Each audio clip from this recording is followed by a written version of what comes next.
الذين اصطفى خصوصا على أفضلهم وخاتم النبيين محمد الأمين وعلى آله وصحبه أجمعين. أما بعد فأعوذ بالله من الشيطان الرجيم. بسم الله الرحمن الرحيم. رب اشرح لي صدري ويسر لي أمري واحلل عقدة من لساني يفقهوا قولي. اللهم ربنا ألهمنا رشدنا وأعذنا من شرور أنفسنا. اللهم أرنا الحق حقا وارزقنا اتباعه وأرنا الباطل باطلا وارزقنا اجتنابه. اللهم وفقنا لما تحب وترضى. آمین یا رب العالمین. معزز حاضرین اور محترم خواتین، السلام علیکم ورحمۃ اللہ وبرکاتہ. آپ کے علم میں ہے کہ میرا آج کی گفتگو کا عنوان ہے کلمہ طیبہ اور اس کے حوالے سے یا اس کی روشنی میں ہمارے دینی فرائض. بچپن میں مجھے امید ہے کہ بہت سے لوگ خوش نصیب ایسے ہوں گے اس مجمع میں جن کی تعلیم کا آغاز قاعدہ یسرنا القرآن سے ہوا ہو یا نورانی قاعدے سے ہوا ہو، اور پھر اس کے بعد حضرت مولانا مفتی کفایت اللہ رحمۃ اللہ علیہ کے کتابچے تعلیم الاسلام جو ہے انہیں پڑھائے گئے ہوں. ظاہر بات ہے کہ آج کل وہ رواج ختم ہو چکا ہے. آج کا ہمارا دور مادہ پرستی کا ہے. ہماری تعلیم میں بھی آپ کو معلوم ہے کہ کنڈر گارٹن جو ہے اس سے بات شروع ہوتی ہے، اور ممی اور پاپا یہ الفاظ جو ہیں وہ بچوں کو سکھائے جاتے ہیں. اللہ اور اس کے رسول کا نام عام طور پر نہیں پڑھایا جا رہا. لیکن یاد ہوگا آپ کو کہ اس سلسلے میں سب سے پہلے ایمان مفصل، ایمان مجمل یاد کرائے جاتے تھے. ایمان کیا کیا ہے. پھر 6 کلمے پڑھائے جاتے تھے. یہ 6 کلمے یوں سمجھیے کہ اسلام کی تعلیمات کا لب لباب اور خلاصہ ہے. ان میں سے پہلے 2 کلمے کیا ہیں جو اہم ترین ہیں؟ کلمہ طیبہ لا الہ الا اللہ محمد الرسول اللہ صلی اللہ علیہ وسلم. یہ مختصر ترین کلمہ ہے، اسے ہم کلمہ طیبہ کہتے ہیں. اور یہ سمجھیے کہ ہمارے دین کی جڑ اور بنیاد اور اساس ہے. دوسرا کلمہ اسی میں لفظ شہادت کا اضافہ ہو کر اشہد ان لا الہ الا اللہ واشہد ان محمد الرسول اللہ صلی اللہ علیہ وسلم. یہ کلمہ شہادت جو ہے یہ اسلام میں داخلے کا شاہ درا ہے. شاہ درا، در کہتے ہیں دروازے کو. شاہ درا بہت بڑا دروازہ. جو لوگ دلی سے واقف ہیں انہیں یاد ہوگا، معلوم ہوگا کہ دلی جو ہے وہ جمنا ندی یا جمنا دریا کے مغرب میں واقع ہے، اور مشرق سے جو بھی آتا ہے یو پی سے اس کو پہلے ایک قصبے سے گزرنا پڑتا ہے جس کے بعد پل آتا ہے جمنا کا، اور اس قصبے کا نام ہے شاہدرہ. اسی طرح کا شاہدرہ ایک لاہور میں ہے. لاہور جو ہے وہ راوی کے جنوب مشرقی کنارے پر ہے، آباد ہے شہر. اب جو بھی پشاور سے، سرحد سے، اسلام آباد سے، پورے پنجاب سے لوگ آتے ہیں تو انہیں لاہور میں داخل ہونے کے لیے دریائے راوی کراس کرنا ہوتا ہے.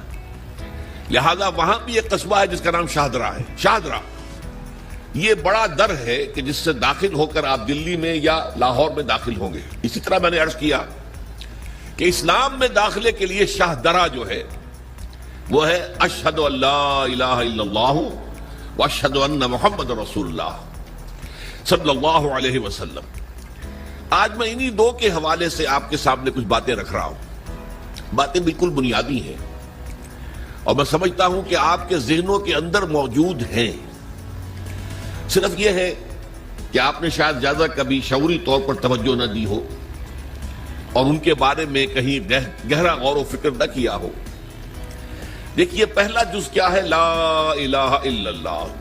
کلمہ توحید ہے. یہ اللہ کے سوا کوئی معبود نہیں. اب اس کا تقاضا کیا ہے؟ اور دوسرا جز ہے محمد الرسول اللہ صلی اللہ علیہ وسلم. اس کا تقاضا کیا ہے؟ اللہ کے سوا کوئی معبود نہیں، معبود برحق صرف اللہ ہے. اس کا کیا مطلب ہے؟ عبادت صرف اس کی ہوگی، کوئی معبود نہیں اللہ کے سوا. عبادت اسی کی ہو. اس عبادت کا مفہوم کیا ہے؟ قرآن مجید میں بہت سے انبیاء کی اور رسولوں کی دعوت بیان ہوئی اور نام بنام کہا گیا. ان کی دعوت کیا تھی؟ ان اعبدوا اللہ ما لکم من الہ غیرہ، اللہ کی عبادت کرو، تمہارا کوئی الہ اس کے سوا نہیں. اس کے ساتھ ہی بعض صورتوں میں ایک لفظ کا اضافہ ہوتا ہے. سورہ شعراء میں ان اعبدوا اللہ واطیعون، عبادت اللہ کی کرو، میری اطاعت کرو. تو اللہ کی عبادت کیا ہے جس کے لیے سورہ زاریات میں فرمایا وَمَا خَلَقْتُ الْجِنَّ وَالْإِنسَ إِلَّا لِيَعْبُدُونَ، میں نے نہیں پیدا کیا ہے جنوں اور انسانوں کو مگر صرف اس لیے کہ میری عبادت کریں. تو معلوم ہوا کہ لا الہ الا اللہ کا تقاضا کیا ہے؟ ہمہ تن ہمہ وقت اللہ کی عبادت. یہ عبادت کیا ہے؟ بدقسمتی سے مسلمانوں پر جو زوال آنا شروع ہوا خلافت راشدہ کے بعد سے، ایک زوال اسلام کا شروع ہو گیا، اگرچہ مسلمانوں کا تو عروج جاری رہا. دور بنو امیہ میں، دور بنو عباس میں دنیاوی اعتبار سے سطوت، شان اور شوکت بڑھتی چلی گئی، لیکن اسلام جو ہے اس کے اندر زوال شروع ہو گیا. سب سے پہلا زوال کیا آیا؟ وہ خلافت کہ جو مسلمانوں کو اپنے میں سے کسی بہترین شخص کا انتخاب کر کے جس کا تعین ہونا چاہیے تھا، وہ خلافت موروثی عہدہ بن گئی، خاندانی بات بن گئی، قبائلی بات بن گئی. یہ ہمارے زوال کا پہلا مظہر تھا. بہرحال اس کے بعد رفتہ رفتہ ہمارے تصورات بھی کچھ محدود ہوتے چلے گئے. ہوتے ہوتے بات یہاں تک پہنچی کہ عبادت کا مطلب ہے نماز، روزہ، حج اور زکوٰۃ. اب پہلی بات تو یہ سوچئے، کیا انسان ہر وقت نماز پڑھتا ہے، ہمیشہ روزہ رکھتا ہے؟ جب اللہ کہہ رہا میں نے تو پیدا ہی کیا میری عبادت کے لیے، کوئی اور کام اگر وہ کر رہا ہے تو وہ میرے مقصد تخلیق کے خلاف کر رہا ہے. وَمَا خَلَقْتُ الْجِنَّ وَالْإِنسَ إِلَّا لِيَعْبُدُونَ، میں نے تو جنوں اور انسانوں کو صرف اس لیے پیدا کیا کہ میری عبادت کریں. تو اصل میں بات کیا ہے؟ یہ نماز، روزہ، حج اور زکوٰۃ یہ بھی عبادات تو ہیں، اصل عبادت کچھ اور ہے. اصل عبادت کیا ہے؟ عبد کہتے ہیں غلام کو. غلام پچھلے زمانے کا تصور کیجئے، یہ ایسا نہیں تھا جیسے آپ کسی کو ملازم رکھ لیں. آج امپلائر امپلائی ریلیشن شپ یہ اور ہے.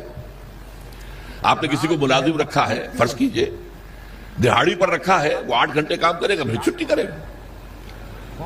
اس کے بعد وہ آپ کا کوئی تابع نہیں ہے، آپ کا غلام نہیں ہے، بلکہ آپ کا بھی ایک ہی ووٹ ہوگا. جب الیکشن ہوگا اس کا بھی ایک ہی ووٹ ہوگا.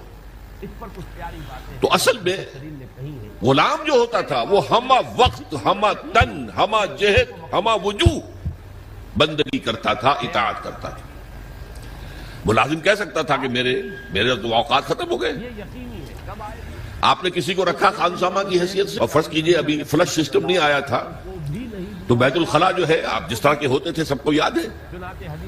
کسی دن بھنگن نہیں آئی، آپ کہیں اس سے خانسامہ سے کدھر جاؤ بیت الخلاء صاف کراؤ، وہ صاف کہے گا صاحب میں آپ کا، میں تو خانسامہ ہوں، میں آپ کو کھانا پکا کر دینے کا پابند ہوں، میں یہ آپ کا بیت الخلاء صاف کرنے کا تو پابند نہیں ہے. کہے گا کہ نہیں کہے گا؟ لیکن غلام نہیں کہہ سکتا. غلام تو ملکیت ہے، وہ 24 گھنٹے کا مطیع ہے، جو کام کہا جائے کرنے پر مجبور ہے، انکار نہیں کر سکتا. اور آپ کو معلوم ہو ایک اور بات ہونی چاہیے کہ غلام تو خود مملوک ہوتا ہے، اس کی ملکیت کوئی نہیں ہوتی. آقا نے کوئی اگر کوٹھڑی دے دی ہے کہ تم رات کو اس میں سو جایا کرو تو کیا وہ اس کوٹھڑی کا مالک ہو گئے؟ آقا نے کوئی چارپائی دے دی ہے اس پر سویا کرو تو کیا چارپائی کا مالک ہو گئے؟ نہیں، قطعاً نہیں، خود مملوک ہے. اور پچھلے زمانے میں غلاموں کا معاملہ کیا تھا؟ آقا جب چاہے ذبح کر دے، قتل کر دے، کوئی مقدمہ نہیں بنے گا، نہ 302 کا نہ 304 کا. کیوں؟ جیسے آپ کی بکری آپ کی ملکیت تھی، آپ نے ذبح کیا، گوشت کھا لیا، کوئی پوچھ سکتا ہے آپ سے؟ میری بکری تھی بھائی، میں نے ذبح کیا. Who are you to ask me؟ اسی طرح غلام میری ملکیت ہے، میں نے قتل کر دیا، میں نے اپنا نقصان کیا ہے نا. میں اس غلام کو فروخت کرتا تو کچھ پیسے مل جاتے مجھے، لیکن اختیار میرا ہے، میں نے اسے قتل کر دیا. اس معنی میں اللہ کا غلام بن جانا، اللہ کا بندہ بن جانا. یہ بندہ جو ہے یہ فارسی کا لفظ ہے، عبد عربی کا لفظ ہے. عبد سے عبادت بنا، بندے سے بندگی بنا. چنانچہ شیخ سعدی کا شعر ہے مشہور، جو مسجدوں میں پہلے لکھا جایا کرتا تھا. آج کل تو ہمارا نئی قسم کی مسجدوں کے ڈیزائن بنتے ہیں نا. پچھلے زمانے میں کیا ہوتا تھا؟ اس در کے اوپر چوکٹا بنا ہوا ہے، روز محشر کے جان گداز بود، اولی پرسش نماز بود. وہ قیامت کا دن جو بہت سخت ہے، پہلا حساب نماز کا ہوگا. اور یہ شعر میں لکھا ہوتا تھا، زندگی آمد برائے بندگی، زندگی بے بندگی شرمندگی. یہ زندگی ہمیں ملی ہی بندگی کے لیے ہے. وَمَا خَلَقْتُ الْجِنَّ وَالْإِنسَ إِلَّا لِيَعْبُدُونَ. تو اگر ہم بندگی نہیں کرتے اللہ کی تو شرمندگی ہی شرمندگی ہے. گویا کہ ہم اپنے مقصد تخلیق کو تو پورا نہیں کر رہے. آپ نے قلم بنایا تھا لکھنے کے لیے، لکھتا نہیں ہے تو اٹھا کے پھینک دیں گے، آپ اس کو کوڑے میں ڈالیں گے. لہذا انسان کی تخلیق اور جنوں کی تخلیق بندگی کے لیے ہوئی. زندگی آمد برائے بندگی، زندگی بے بندگی شرمندگی. یہ ہما وقت، ہما تن، ہما وجوہ، ہما جہد اللہ کی اطاعت. یہ ہے عبادت. اس عبادت کے لیے عبادات ہمیں دی گئی ہے. جیسے یہ اگر کھڑا ہوا ہے شامیانہ تو آپ نے دیکھا یہ جو بانس کھڑے ہوئے ہیں، یہ عبادت جو ہے اس کی چھت سمجھ لیجئے 4 ستونوں پر کھڑی ہے. نماز، روزہ، حج، زکات. نماز کس لیے؟ تاکہ 5 مرتبہ تازہ کر لو اللہ سے عہد بندگی. ایاک نعبد و ایاک نستعین. کہیں بھول مت جانا. صبح ہوئی ہے، پہلے اپنا اللہ سے بندگی کا عہد تازہ کر لو، پھر دکان پہ جانا، پھر دفتر میں جانا، اور پھر دوپہر میں پھر نکلو، پھر تازہ کرو. آپ کا لنچ آور ہوگا لیکن اس میں اللہ کو پہلے یاد کرو. پھر جب بہت زیادہ ایکٹیویٹی کا ٹائم ہوتا ہے شام کا، پھر یاد کرو اللہ کو عصر کے وقت، پھر مغرب کے وقت، پھر رات کو عشاء. 5 دفعہ یاد کرو اقم الصلاۃ لذکری، کہ تمہیں یہ بات یاد رہے کہ ہم اللہ کے بندے ہیں اور ہمارا کام بندگی ہے.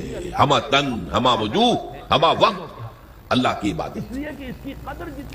روزہ کیوں دیا؟ تاکہ نفس کے اندر جو شیطنت ہے، ان النفس لامارۃ بالسوء، اس نفس کو کنٹرول کرنے کی عادت ہو جائے. بھوک برداشت کرو. کسی وقت کھانے کو حلال چیز نہیں مل رہی تو بھوک برداشت کرو، فوراً کسی حرام شے کے اندر منہ نہ مار دو. تمہارے اندر عادت ہونی چاہیے. پیاس شدید لگی ہوئی ہے تو اگر کوئی صحیح مشروب نہیں ہے تو ایسا نہ کرو کہ کیا کریں، یہاں پر تو سوائے جو شراب کا کچھ ملتا ہی نہیں تو لو شراب ہی پیتے ہیں. اس کے لیے مشق کرانے کے لیے 30 دن صبح سے شام تک جائز مشروب بھی نہ پیو، جائز کھانا بھی نہ کھاؤ، تاکہ تمہارے اندر صلاحیت پیدا ہو جائے کہ باقی 11 مہینوں میں ناجائز سے تو بچو. یہ ہے عبادت کے ساتھ ان عبادات کا تعلق. ایک بڑی ہمارے اندر جو ہے نفس کی خواہش، دولت پرستی، اس کو نکالنے کے لیے صدقہ، خیرات، انفاق، خرچ کرو خرچ کرو خرچ کرو، تاکہ یہ دولت کی محبت دل میں سے کھرچی جائے. اور یہ تینوں حکمتیں جمع کرنی ہے حج کے اندر. حج میں احرام کے اندر پابندیاں ہوتی ہیں، وہ روزے کے مشابہ ہیں. بڑی رقم خرچ ہوتی ہے، یہ زکوٰۃ و صدقات کے مشابہ ہو گئی. اس میں تلبیہ ہوتا ہے، لبیک اللہم لبیک لبیک لا شریک لک لبیک ان الحمد والنعمت لک والملک لا شریک لک. یہ اللہ کا ذکر ہو رہا ہے. تو ذکر اور انفاق اور نفس کو کنٹرول کرنا، یہ تینوں چیزیں جمع کر دی حج میں. وہ جامع عبادات، جامع العبادات.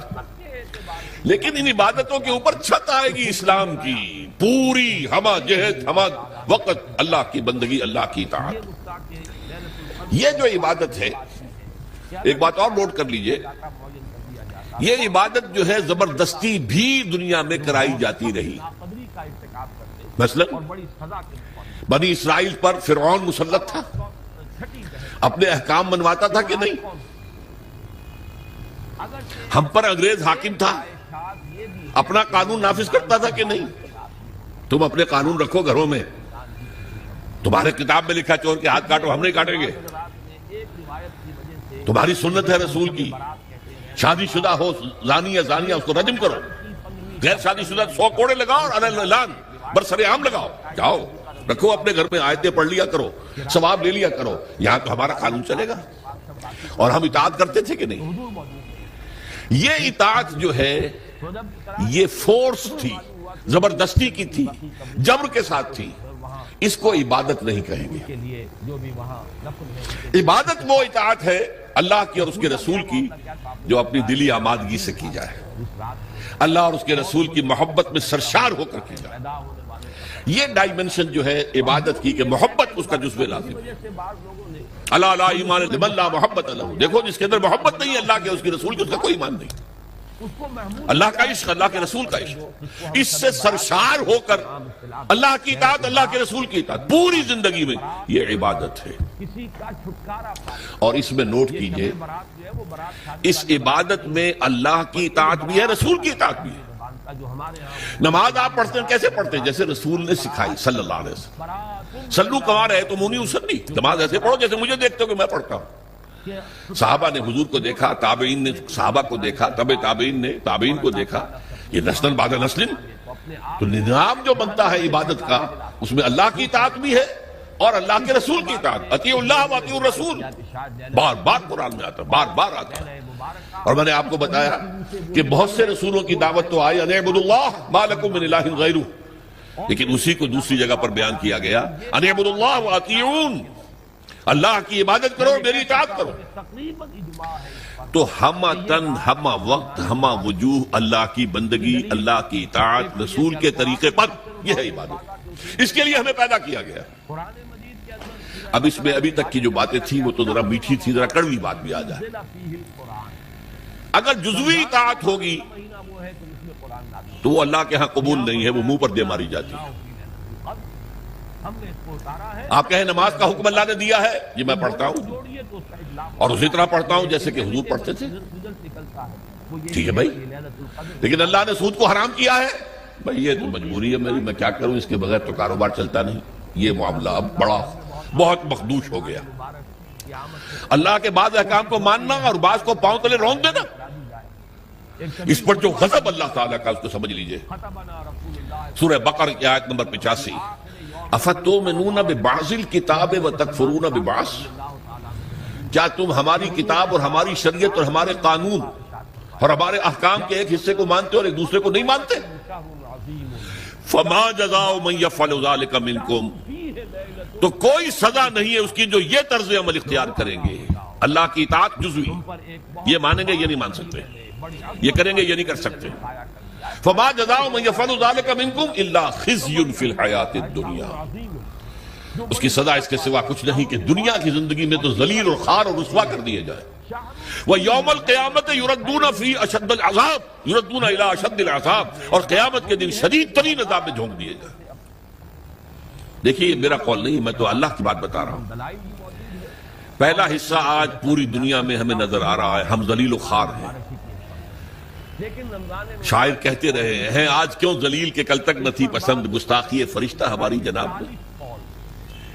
دنیا میں ہر مسلمان جو ہے، ہر انسان چوتھا یا پانچواں انسان مسلمان ہے، 1/4 آف ورلڈ پاپولیشن اور 1/5 ایٹ لیسٹ، لیکن مسلمانوں کے لیے عزت کہیں نہیں، ذلت۔ دنیا کے معاملات میں ہم سے کوئی رائے نہیں دیتا۔ کسنوی پرسد کے بھیا کشتی تم کون ہو؟ اب G7 بیٹھیں گے، فیصلہ کریں گے، G8 ہوں گے، G9 ہوں گے، G13 ہوں گے، G15 ہوں گے، یا یہ کہ سیکیورٹی کونسل ہوگی UN کی، وہ فیصلہ کریں گے تم کون ہو۔ کوئی مسلمان ملک نہ 3 میں نہ 13 میں، نہ G7 میں نہ G15 میں، کوئی بھی نہیں۔ ہماری پالیسیاں کوئی اور بناتے ہیں، ہمارے پاس تو کوئی کنڈولیزا رائس آ جاتی ہے، یا اس سے پہلے کوئی اور آ جاتا تھا، آ کر حکم دے کے چلے جاتے ہیں یہ کرو، اور کرتے ہیں، دونوں ہاتھ جوڑ کر کرتے ہیں۔ یہ صورتحال کیوں ہے؟ یہ ذلت اور یہ رسوائی۔ اور ایک بات پر توجہ کیجئے، آج دنیا میں اس پورے گلوب میں جہاں بھی خون بہتا ہے مسلمان کا بہتا ہے۔ 50 برس سے کشمیر میں اور فلسطین میں کس کا خون بہ رہا ہے؟ بوسنیا میں کس کا بہا؟ کوسوو میں کس کا بہا؟ مقدونیہ میں کس کا بہا؟ چچنیا میں کس کا خون بہ رہا ہے؟ فلپائنز میں کس کا خون بہ رہا ہے؟ تھائی لینڈ میں اب شروع ہو گیا ہے۔ ایک صوبے میں مسلمان اکثریت میں ہیں، وہ چاہتے ہیں کہ ہمیں علیحدہ ملک دیا جائے، ان کے اوپر گولیاں برس رہی ہیں، مارا جا رہا ہے۔ اس سے پہلے صومالیہ میں کس کا خون بہا تھا؟ نوٹ کر لیجئے، آج اس کرۂ ارضی پر خون جہاں بہ رہا ہے وہ مسلمان کا۔ افغانستان میں لاکھوں مار دیے، اور آپ کو معلوم ہے کہ عراق کے اندر کتنے لاکھ مار دیے گئے، کچھ اندازہ ہی نہیں، اور ابھی تک معاملہ چل رہا ہے۔ یہ ذلت و رسوائی کیوں ہے؟ کہ ہم اپنی پوری زندگی میں اللہ کی بندگی نہیں کر رہے، لہذا اللہ نے کہا ذلت رسوائی، ضربت علیہم الذلۃ والمسکنہ۔ اب ذلت اس دنیا میں، تذلل اور ذلت، یہ تمہارا مقدر ہے، یہ سزا ہے اللہ کی۔ بش کا باپ کچھ نہیں کر سکتا، شیرون کا باپ کچھ نہیں کر سکتا جب تک کہ اذن رب نہ ہو، پتہ نہیں ہل سکتا جب تک کہ اذن رب نہ ہو۔ کیوں ہو رہا ہے یہ اللہ کی سزا ہے۔ فما جزاء من يفعل ذلك منكم الا خزي في الحياة الدنيا ويوم القيامة يردون الى اشد العذاب۔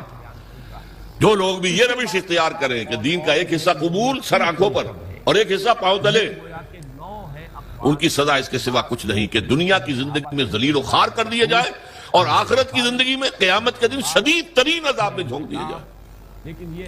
یہ طرز عمل اللہ کو کافروں کے مقابلے میں، اگر مسلمان یہ طرز عمل کرے گے تو کافروں سے بدتر ہے اللہ کی نگاہ میں۔ وہ تو صرف صاف کہتے ہیں ہم نہیں مانتے محمد کو صلی اللہ علیہ وسلم، ہم نہیں مانتے قرآن کو، نہیں مانتے۔ آپ کہتے ہیں ہم مانتے ہیں اور پھر اللہ کے احکام پر عمل نہیں کرتے۔ یہ چیز وہ ہے جو اللہ تعالیٰ کو کفر کے مقابلے میں زیادہ ناپسندیدہ ہے۔ یہی وجہ ہے قرآن میں کہا گیا منافقت جسے ہم کہتے ہیں، ان المنافقین فی الدرک الاسفل من النار، منافقین جو ہیں جہنم کے سب سے نچلے طبقے میں ہوں گے، کافروں سے بدتر ہوں گے، کافروں کے نیچے ہوں گے۔ کیوں کہتے وہ ہیں کہ ہم ایمان رکھتے ہیں اللہ پر، ہم ایمان رکھتے ہیں اللہ کے رسول پر، ہمیں عشق ہے اللہ کے رسول سے۔ دیکھو ہم نعتیں پڑھتے ہیں، دیکھو ہم حج کے لیے جاتے ہیں، دیکھو ہم عمرے کرتے ہیں، دیکھو رمضان میں کتنی چہل پہل ہمارے یہاں ہو جاتی ہے افطاری کے وقت، دیکھو مسجدیں بھری ہوتی ہیں تراویح میں، لیکن بھائی وہ اسلام کا قانون کہیں نافذ ہے؟ کہیں اسلامی احکام کی تنفیذ ہے؟ تمہاری یہ ادھوری اور جزوی عبادت اللہ کو قبول نہیں ہے۔ اللہ جو ہے بہت غیور ہے، جسے آپ کہتے ہیں نا پیکج ڈیل۔ پیکج ڈیل کیا ہوتا ہے؟ ٹیک اٹ اور لیو اٹ۔ ہمیں تمہاری کوئی ضرورت نہیں ہے، اللہ تو غنی ہے عن العالمین، ہمارا دین لینا ہے پورا لو ورنہ دفع ہو جاؤ۔ یا ایھا الذین آمنوا ادخلوا فی السلم کافہ، اہل ایمان اسلام میں داخل ہو پورے کے پورے سمجھے۔ جزوی اسلام اسلام نہیں ہے، جزوی عبادت عبادت نہیں ہے، جزوی بندگی بندگی نہیں ہے، بلکہ ڈٹائی ہے، ڈٹائی اللہ کے ساتھ مذاق ہے۔ قرآن مجید میں آیا ہے نا کہ یہ لوگ جو ہیں یخادعون اللہ والذین آمنوا وما یخدعون الا انفسهم، یہ دھوکہ دینا چاہتے ہیں اللہ کو اور اہل ایمان کو، حالانکہ دھوکے اپنے آپ کو ڈالا ہوا۔ تو پہلی بات بڑی سخت ہو گئی، اسی لیے اقبال کہتا ہے چمی گویم مسلمانم بلرزم کہ دانم مشکلات لا الہ رہا۔ میں جب کہتا ہوں میں مسلمان ہوں تو مجھ پر لرزہ طاری ہوتا ہے، اس لیے کہ مجھے معلوم ہے لا الہ الا اللہ کہہ دینا آسان ہے، اس پر پورا اترنا بہت مشکل ہے۔ اللہ کی ہمہ تن، ہمہ وقت، ہمہ وجوہ، ہمہ جہت اطاعت، رسول کی اطاعت کے ذریعے سے، یہ عبادت ہے جس کے لیے کہ ہمیں پیدا کیا گیا۔ اب صورتحال اس وقت کیا ہے؟ ظاہر بات ہے کہ میں اور آپ یہاں پر اللہ کا شریعت نافذ ایک دم تو نہیں کر سکتے، لیکن ہماری عبادت جو ہے وہ تو ادھوری ہو گئی۔ ہم اس ملک کے فرد ہیں، ہم شہری ہیں، ہم ووٹ ڈالتے ہیں، ہم لوگوں کو چنتے ہیں، وہ جا کر جو ہے حکومتیں بناتے ہیں، لیکن حکومت وہ ہے جو اللہ کے احکام کو نافذ نہیں کر رہی، جس کو کہا گیا وَمَن لَّمْ يَحْكُم بِمَا أَنزَلَ اللَّهُ فَأُولَٰئِكَ هُمُ الْكَافِرُونَ، جو اللہ کی اتاری ہوئی شریعت کے مطابق فیصلے نہیں کرتے وہی تو کافر ہے۔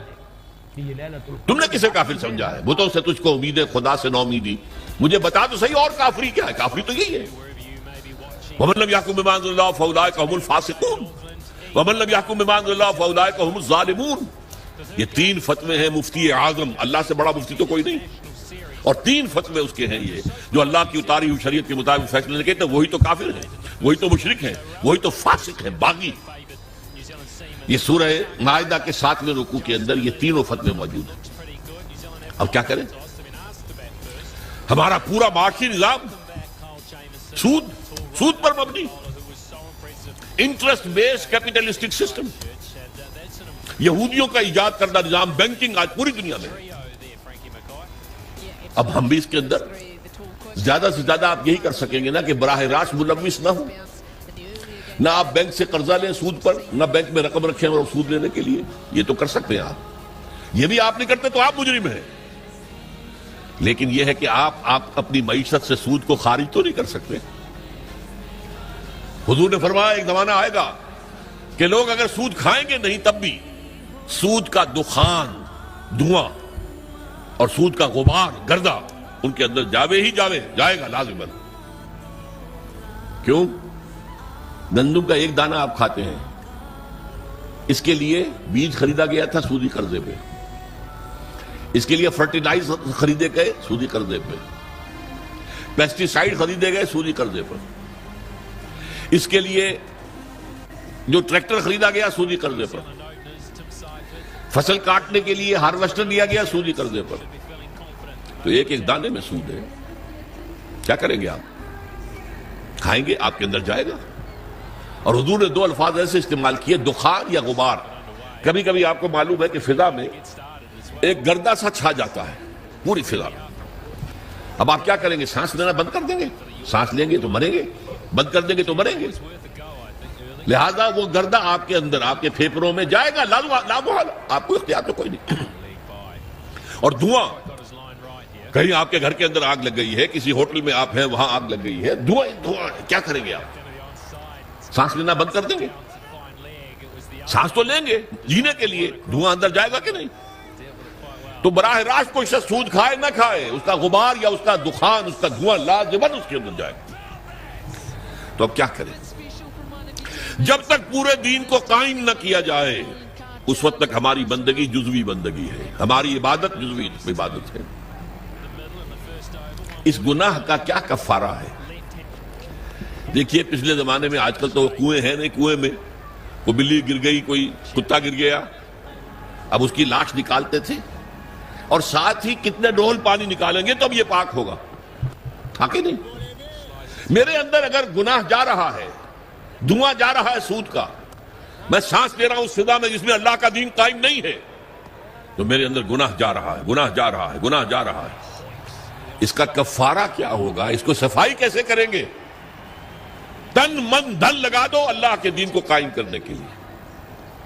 ابھی یہ عزیزم نوید صاحب جو کہہ رہے تھے بار بار اقامت دین، اقامت دین، کیا مطلب ہے اقامت دین کا؟ دین کو قائم کرنا، پورا دین. جیسے آپ کہتے ہیں ایک ہے نماز پڑھنا، ایک ہے نماز قائم کرنا، زمین و آسمان کا فرق ہے نا. اقیم الصلاۃ، اقیم الصلاۃ، اقیم الصلاۃ.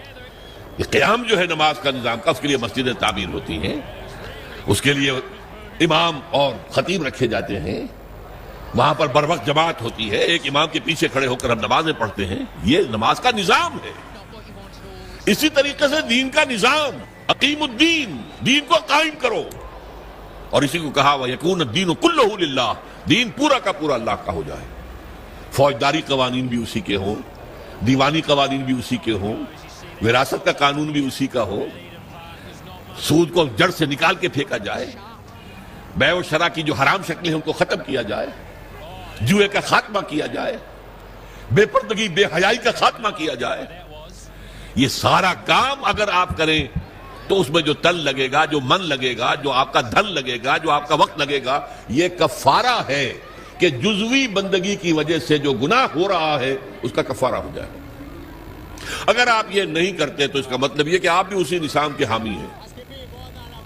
وہ دیکھیے جو کہا تھا نا بش نے یا اس کے سیکریٹری پاول نے 11 ستمبر 2001 کو، آر یو ود اس اور اگینسٹ اس، یاد ہے؟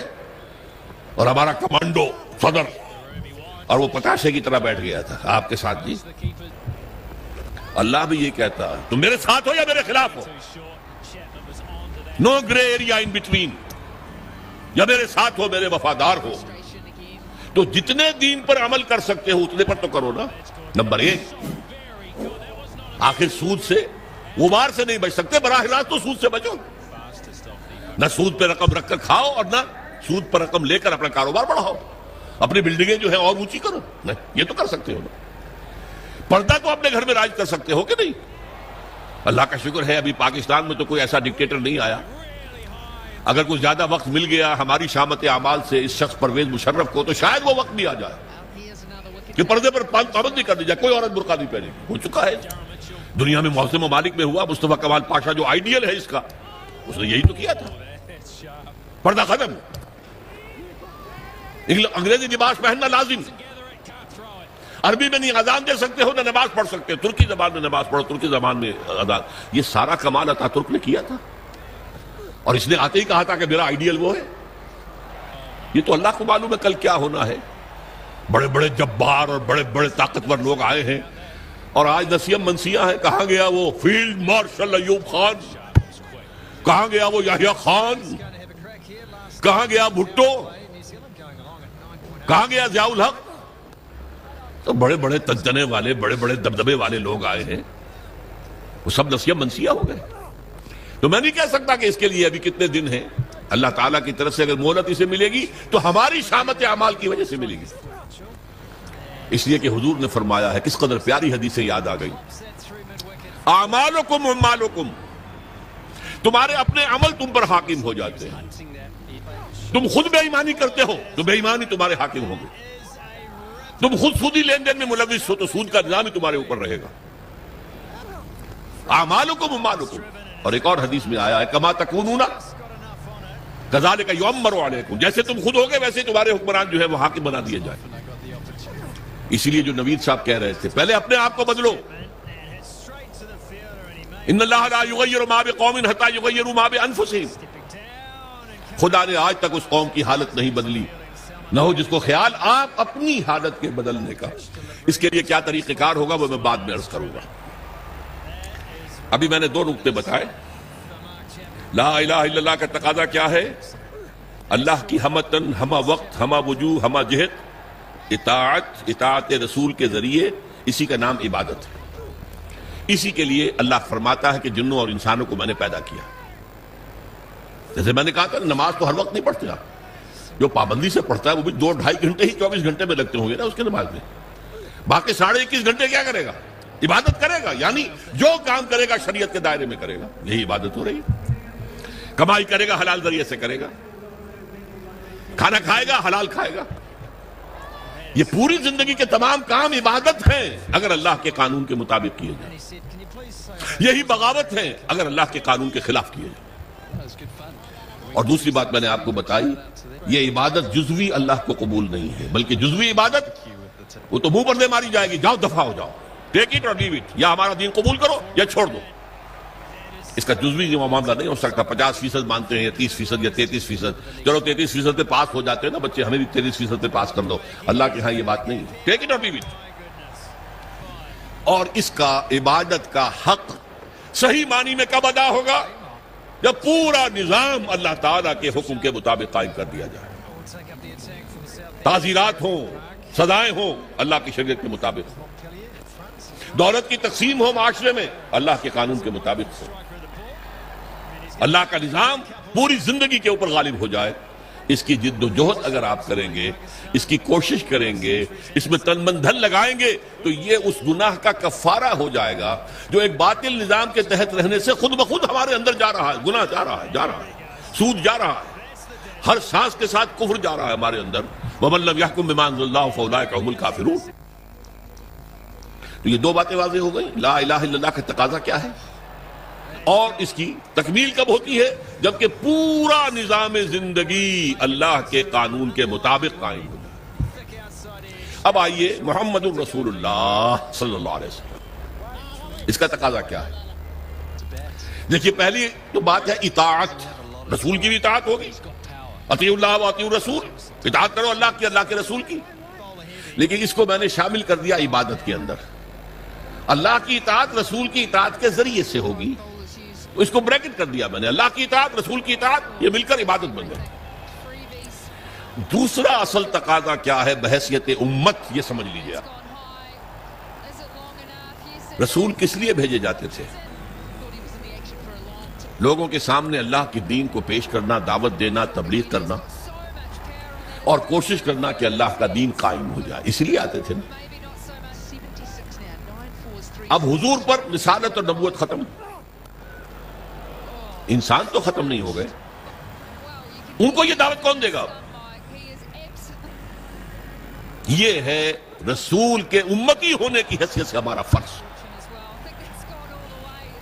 قرآن مجید میں اس کے لیے کہا گیا ہے، اصطلاح ہے شہادت علی الناس، لوگوں پر حجت قائم کر دینا، تاکہ قیامت میں لوگ یہ نہ کہہ سکیں کہ اللہ ہمیں تو تیرا دین کسی نے پہنچایا ہی نہیں، ہم سے حساب کتاب کا ہے۔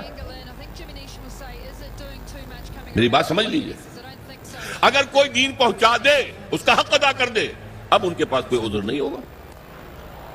اسی لیے فرمایا سورہ نساء میں رسلا مبشرین ومنذرین لئلا یکون للناس علی اللہ حجۃ بعد الرسل وکان اللہ عزیزا حکیما، ہم نے اپنے رسولوں کو بھیجا بشارت دینے والے بنا کر۔ اللہ کی عبادت کرو گے تو بشارت ہے، راح و ریحان و جنت نعیم، اللہ تعالیٰ تمہیں اپنی جنتوں میں داخل کرے گا۔ اللہ کی عبادت سے سرکشی کرو گے تو پھر جہنم ہے، فماواہ جہنم وساءت مصیرا، اس کا ٹھکانہ جہنم ہے۔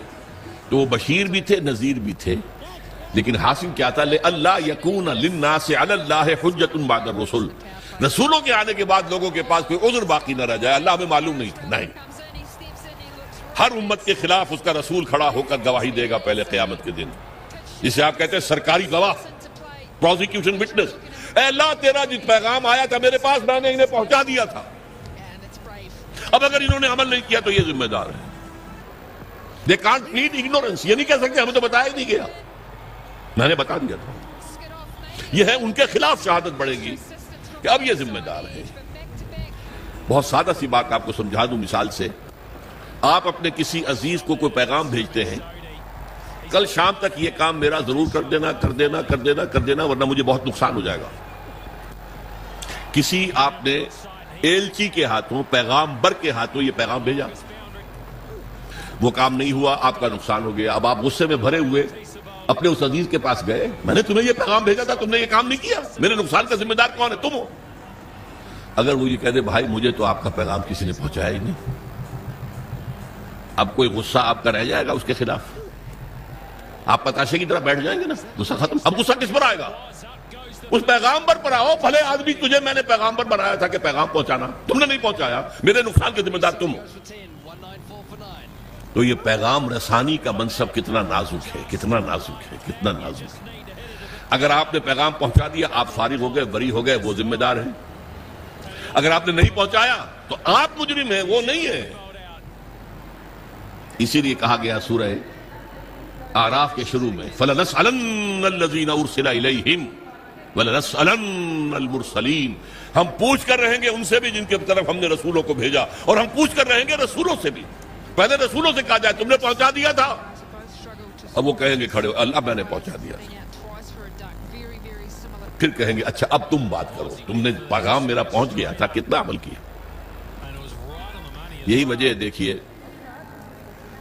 حضور نے اپنے آخری خطبے میں اپنی تعلیمات کے اہم نکات کو دوبارہ سہ بارہ اس کو نمایاں کر کے پھر ایک سوال کیا۔ ذرا چشم تصور سے دیکھیے، 1.25 لاکھ کا مجمع ہے، معمولی بات نہیں ہے۔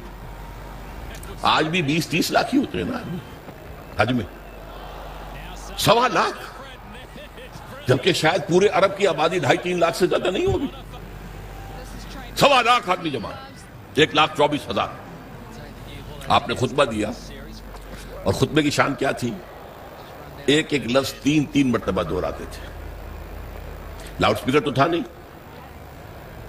تھوڑے فاصلے کے اوپر، جیسے مکبر ہو جاتے ہیں نماز با جماعت میں، اگر لاؤڈ سپیکر نہیں ہے تو وہ مکبرین کھڑے ہیں۔ حضور نے ایک بات ادھر کہی، اب مکبرین نے آگے پہنچانی شروع کر دی، دوسری بات سامنے رخ کر کے کہی، دوسری مرتبہ وہی بات، اب سامنے والوں نے پہنچانا شروع کر دیا، تیسری مرتبہ بائیں طرف دیکھتے ہوئے کہی، اب بائیں والوں نے پہنچانا شروع کر دیا۔ آخر میں ایک سوال کیا، الا هل بلغت، لوگوں میں نے پہنچا دیا یا نہیں؟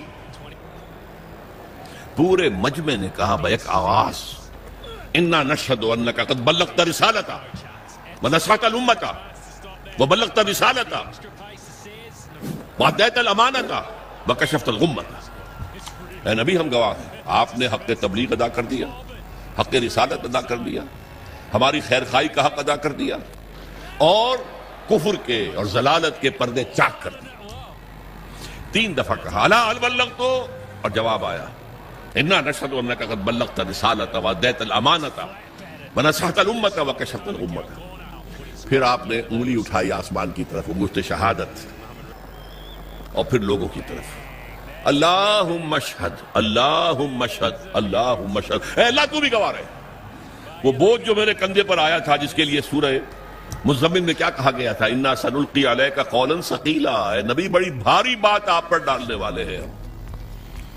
اس کفر اور شرک کے گڑھ کے اندر توحید کی دعوت دینا کوئی آسان کام تھا؟ اسلام کا پیغام پہنچانا کوئی آسان کام تھا؟ شروع میں تو کہا گیا پاگل ہو گئے، مجنون ہیں، معاذ اللہ ثم معاذ اللہ، شاعر ہیں، ساحر ہیں، مسحور ہیں، کذاب ہیں، نعوذ باللہ من ذالک، نقل کفر نباشر۔ اس کے بعد آپ کو معلوم ہے صحابہ کو مارا گیا، پیٹا گیا، سب کچھ جھیلا کہ نہیں؟ خود 3 برس حضور جو ہیں وہ محصور رہے شیب بنی ہاشم میں۔ یہ جیل ایسی تھی جس میں کھانے کو کچھ نہیں تھا، آپ کی جیلوں میں تو راشن تو ملتا ہے۔ بہرحال یہ ساری سختیاں جھیل کر حضور نے دین کو غالب کر دیا، یہ کام کیا۔ لیکن اس وقت آپ نے کیا فرمایا؟ اپنی بات 3 دفعہ کہہ کر الا هل بلغت انا نشهد انك قد بلغت الرسالة واديت الامانة ونصحت الامة وكشفت الغمة، پھر کہا فليبلغ الشاهد الغائب، اب تمہارے ذمے ہے جو یہاں ہے وہ پہنچائیں پورے 4 ٹانگے عالم تک اس پیغام۔ اس لیے کہ میں صرف تمہارے لیے رسول بن کر نہیں آیا تھا، وما ارسلناک الا کافۃ للناس بشیرا ونذیرا، اے نبی ہم نے نہیں بھیجا ہے آپ کو مگر پوری نوع انسانی کے لیے بشیر اور نذیر بنا کر۔ آپ واحد رسول ہیں اللہ کے، واحد۔ ویسے کہا جاتا ہے 313 رسول آئے ہیں، قرآن مجید میں جن کا ذکر ہے وہ تو 28-29 ہے انبیاء اور رسول، لیکن یہ کہ کہا جاتا ہے نبی تو آئے ہیں 1.25 لاکھ، جتنے کہ حجۃ الوداع میں موجود تھے صحابہ، اور رسول آئے ہیں 313، جتنے کہ بدر کے میدان میں مجاہد موجود تھے۔ بہرحال حضور نے فرمایا میں تو پوری دنیا کے لیے رسول بنا کر بھیجا گیا، میں نے تمہیں پہنچا دیا، تم پہنچاؤ آگے، تاکہ میں تمہارے خلاف گواہ بنوں گا قیامت کے دن۔ اے اللہ میں نے انہیں پہنچا دیا تھا، now they are responsible, they are accountable, اور تمہیں یہی گواہی دینی ہوگی، اے اللہ تیرے رسول نے جو ہمیں پیغام پہنچایا تھا آپ نے پوری دنیا میں پھیلا دیا۔ اس مضمون کے لیے لفظ شہادت آتا ہے قرآن میں، اس لیے کہ شہادت کا لفظ جو ہے وہ رسالت کی اصطلاح کے طور پر ہے۔ یا ایھا النبی انا ارسلناک شاہدا وبشیرا ونذیرا وداعیا الی اللہ باذنہ وسراجا منیرا۔ سورہ مزمل میں فرمایا انا ارسلنا الیکم رسولا شاہدا علیکم کما ارسلنا الی فرعون رسولا، تو اے محمد آپ شاہد ہیں ان پر، دنیا میں آپ گواہی دیں گے اسلام کی اپنے قول سے، اپنے عمل سے، قیامت میں آپ کھڑے ہو کر اللہ کی بارگاہ میں عدالت اخروی میں آپ پروزیکیوشن وٹنس کی حیثیت سے ہوں گے، آپ کہیں گے اے اللہ میں نے انہیں بات پہنچا دی تھی، اب یہ جواب دے، they are responsible, they are accountable. یہ فرض ہے امتی ہونے کی حیثیت سے جو ہم پر عائد ہوتا ہے۔ دیکھیے میں نے یہاں لفظ سنت کا استعمال نہیں کیا ہے، عام طور پر سنت کو ہم سمجھتے ہیں عبادات کے ضمن میں، وضو میں سنتیں کتنی ہیں، فرض کتنے ہیں، اور ہر رکعت میں فرائض کیا کیا ہیں، وغیرہ وغیرہ۔ اصل میں اتباع ہے وہ لفظ جس کے بارے میں قرآن میں فرمایا گیا کہ قل ان کنتم تحبون اللہ فاتبعونی یحببکم اللہ، اے نبی ان سے کہہ دیجئے اگر تم اللہ سے محبت کرتے ہو تو میرا اتباع کرو، اللہ تم سے محبت کرے گا۔ یہ اتباع کسے کہتے ہیں؟ پیروی کرنا، پیچھے پیچھے چلنا، اتباع۔ اتباع میں وہ شے بھی آ جائے گی جس کا حکم دیا، اور وہ شے بھی جس کا حکم نہیں دیا لیکن آپ نے کیا۔ اتباع محبت کے جذبے سے سرشار ہو کر، اللہ اور اس کے رسول کی محبت سے سرشار ہو کر، ہمہ وقت، ہمہ تن، ہمہ وجوہ، ہمہ جہت اطاعت اللہ کے اور اس کے رسول کی، یہ عبادت ہے، یہ لا الہ الا اللہ کا تقاضا ہے۔ اور اللہ کے رسول پر ایمان لانے کا تقاضا کیا ہے؟ جس طرح حضور نے 23 برس، غور کیجئے، جب آپ کے پاس وحی شروع ہو گئی اور آپ حکم آ گیا یا ایھا المدثر قم فانذر وربک فکبر، اہل ہاتھ میں لپٹ کر لیٹنے والے صلی اللہ علیہ وسلم، اب کھڑے ہو جاؤ، کمر کس لو، لوگوں کو خبردار کرو کہ اللہ کے حضور میں حاضر ہونا پڑے گا، وہاں جواب دہی کرنی پڑے گی، اور اپنی رب کی کبریائی کا اعلان کرو، اللہ اکبر، اللہ سب سے بڑا ہے، اللہ کی بات سب سے اونچی ہونی چاہیے، لتکون کلمۃ اللہ ہی العلیٰ۔ یہ جو ہے کام حضور نے 40 برس کی عمر میں وہی کا آغاز ہوا نا. کبھی آپ نے سوچا اس کے بعد آپ نے کوئی معاش کا کام کیا؟ تاجر تھے آپ، بہت اچھے تاجر تھے، بہت کامیاب تاجر تھے، ایکسپورٹ امپورٹ کا بزنس تھا، آپ قافلے لے کر جاتے تھے شام اور واپس آتے تھے، اور اسی تجارت میں آپ کا اخلاق، آپ کا کردار، آپ کی صداقت، آپ کی امانت ایسی ظاہر ہوئی کہ عرب کی متمول ترین خاتون حضرت خدیجہ الکبریٰ رضی اللہ تعالی عنہا نے خواہش ظاہر کی شادی کی. لیکن جب آپ پر وحی آ گئی اس کے بعد 23 برس کوئی اور کام کیا سوائے دین کی تبلیغ اور دین کو قائم کرنے کی جدوجہد. تبلیغ کے لیے تو فرمایا یا ایھا الرسول بلغ ما انزل الیک من ربک وان لم تفعل فما بلغت رسالتہ. اے رسول صلی اللہ علیہ وسلم پہنچا دو جو کچھ بھی نازل ہوا ہے تم پر تمہارے رب کی طرف سے، اگر نہیں کرو گے تو رسالت کا حق ادا نہیں ہوگا. یہی وجہ ہے کہ وہ آیتیں بھی حضور نے ہمیں سنا دی جن میں حضور پر گرفت کی گئی تھی. یا ایھا النبی لما تحرم ما احل اللہ لک، اے نبی کیوں حرام ٹھہراتے ہو اپنے اوپر جو اللہ نے تم پر حرام کیا. ہو سکتا تھا حضور چھپا لیتے کہ میری یہ پکڑ جو اللہ نے کی ہے، کیوں مسلمان ہمیشہ اس کو پڑھتے رہے.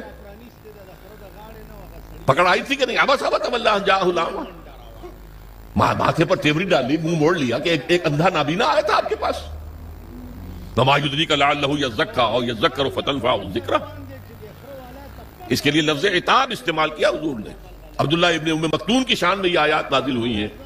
اس کے بعد جب بھی آتے تھے وہ نابینا صحابی عبداللہ ابن مکتوم تو حضور کیا فرمایا؟ مرحبا بالذی عاتبنی اللہ فیہ، آؤ بھائی خوش آمدید میرے اس ساتھی کے لیے جس کے ضمن میں اللہ نے مجھ پر عتاب فرمایا. عاتبنی اللہ فیہ، عتاب کیا مجھ پر. وہ آیتیں بھی قرآن میں ہے کہ نہیں؟ تو نوٹ کر لیجئے، ایک ایک حرف پہنچانا ہے محمد آپ کو صلی اللہ علیہ وسلم. اگر ایسا نہیں کرو گے تو رسالت کا ادا نہیں ہوگا. اب یہی کام امت کے ذمے کر کے آپ گئے صلی اللہ علیہ وسلم. اس میں پہلا دور وہ ہے جو آپ کے صحابہ نے جانیں دے دی، قربان کر دی. کہاں کہاں کوئی شہید ہوا، کوئی ایران میں، کوئی عراق میں، کوئی شام میں، کوئی خراسان میں، کوئی ہندوستان میں آ کے شہید ہوئے. کس لیے؟ اللہ کا دین غالب ہو، اللہ کا پیغام پہنچ جائے. دور صحابہ اور تابعین کے بعد عام مسلمان جو ہیں وہ تو دنیا پرستی کے اندر لگ گئے بدقسمتی سے. خلافت ملوکیت میں بدل گئی. پھر یہ کام، یہ جھنڈا کس نے بلند رکھا؟ وہ صوفیاء کرام نے بلند رکھا. معین الدین اجمیری رحمت اللہ علیہ کیوں آئے تھے اجمیر میں؟ حالانکہ وہ راجپوتوں کی طاقت کا گڑھ، رائے پتھورا کا مرکز. شیخ علی اجمیری تو لاہور میں اس وقت آئے تھے جہاں لاہور اسلامی حکومت میں شامل ہو چکا تھا.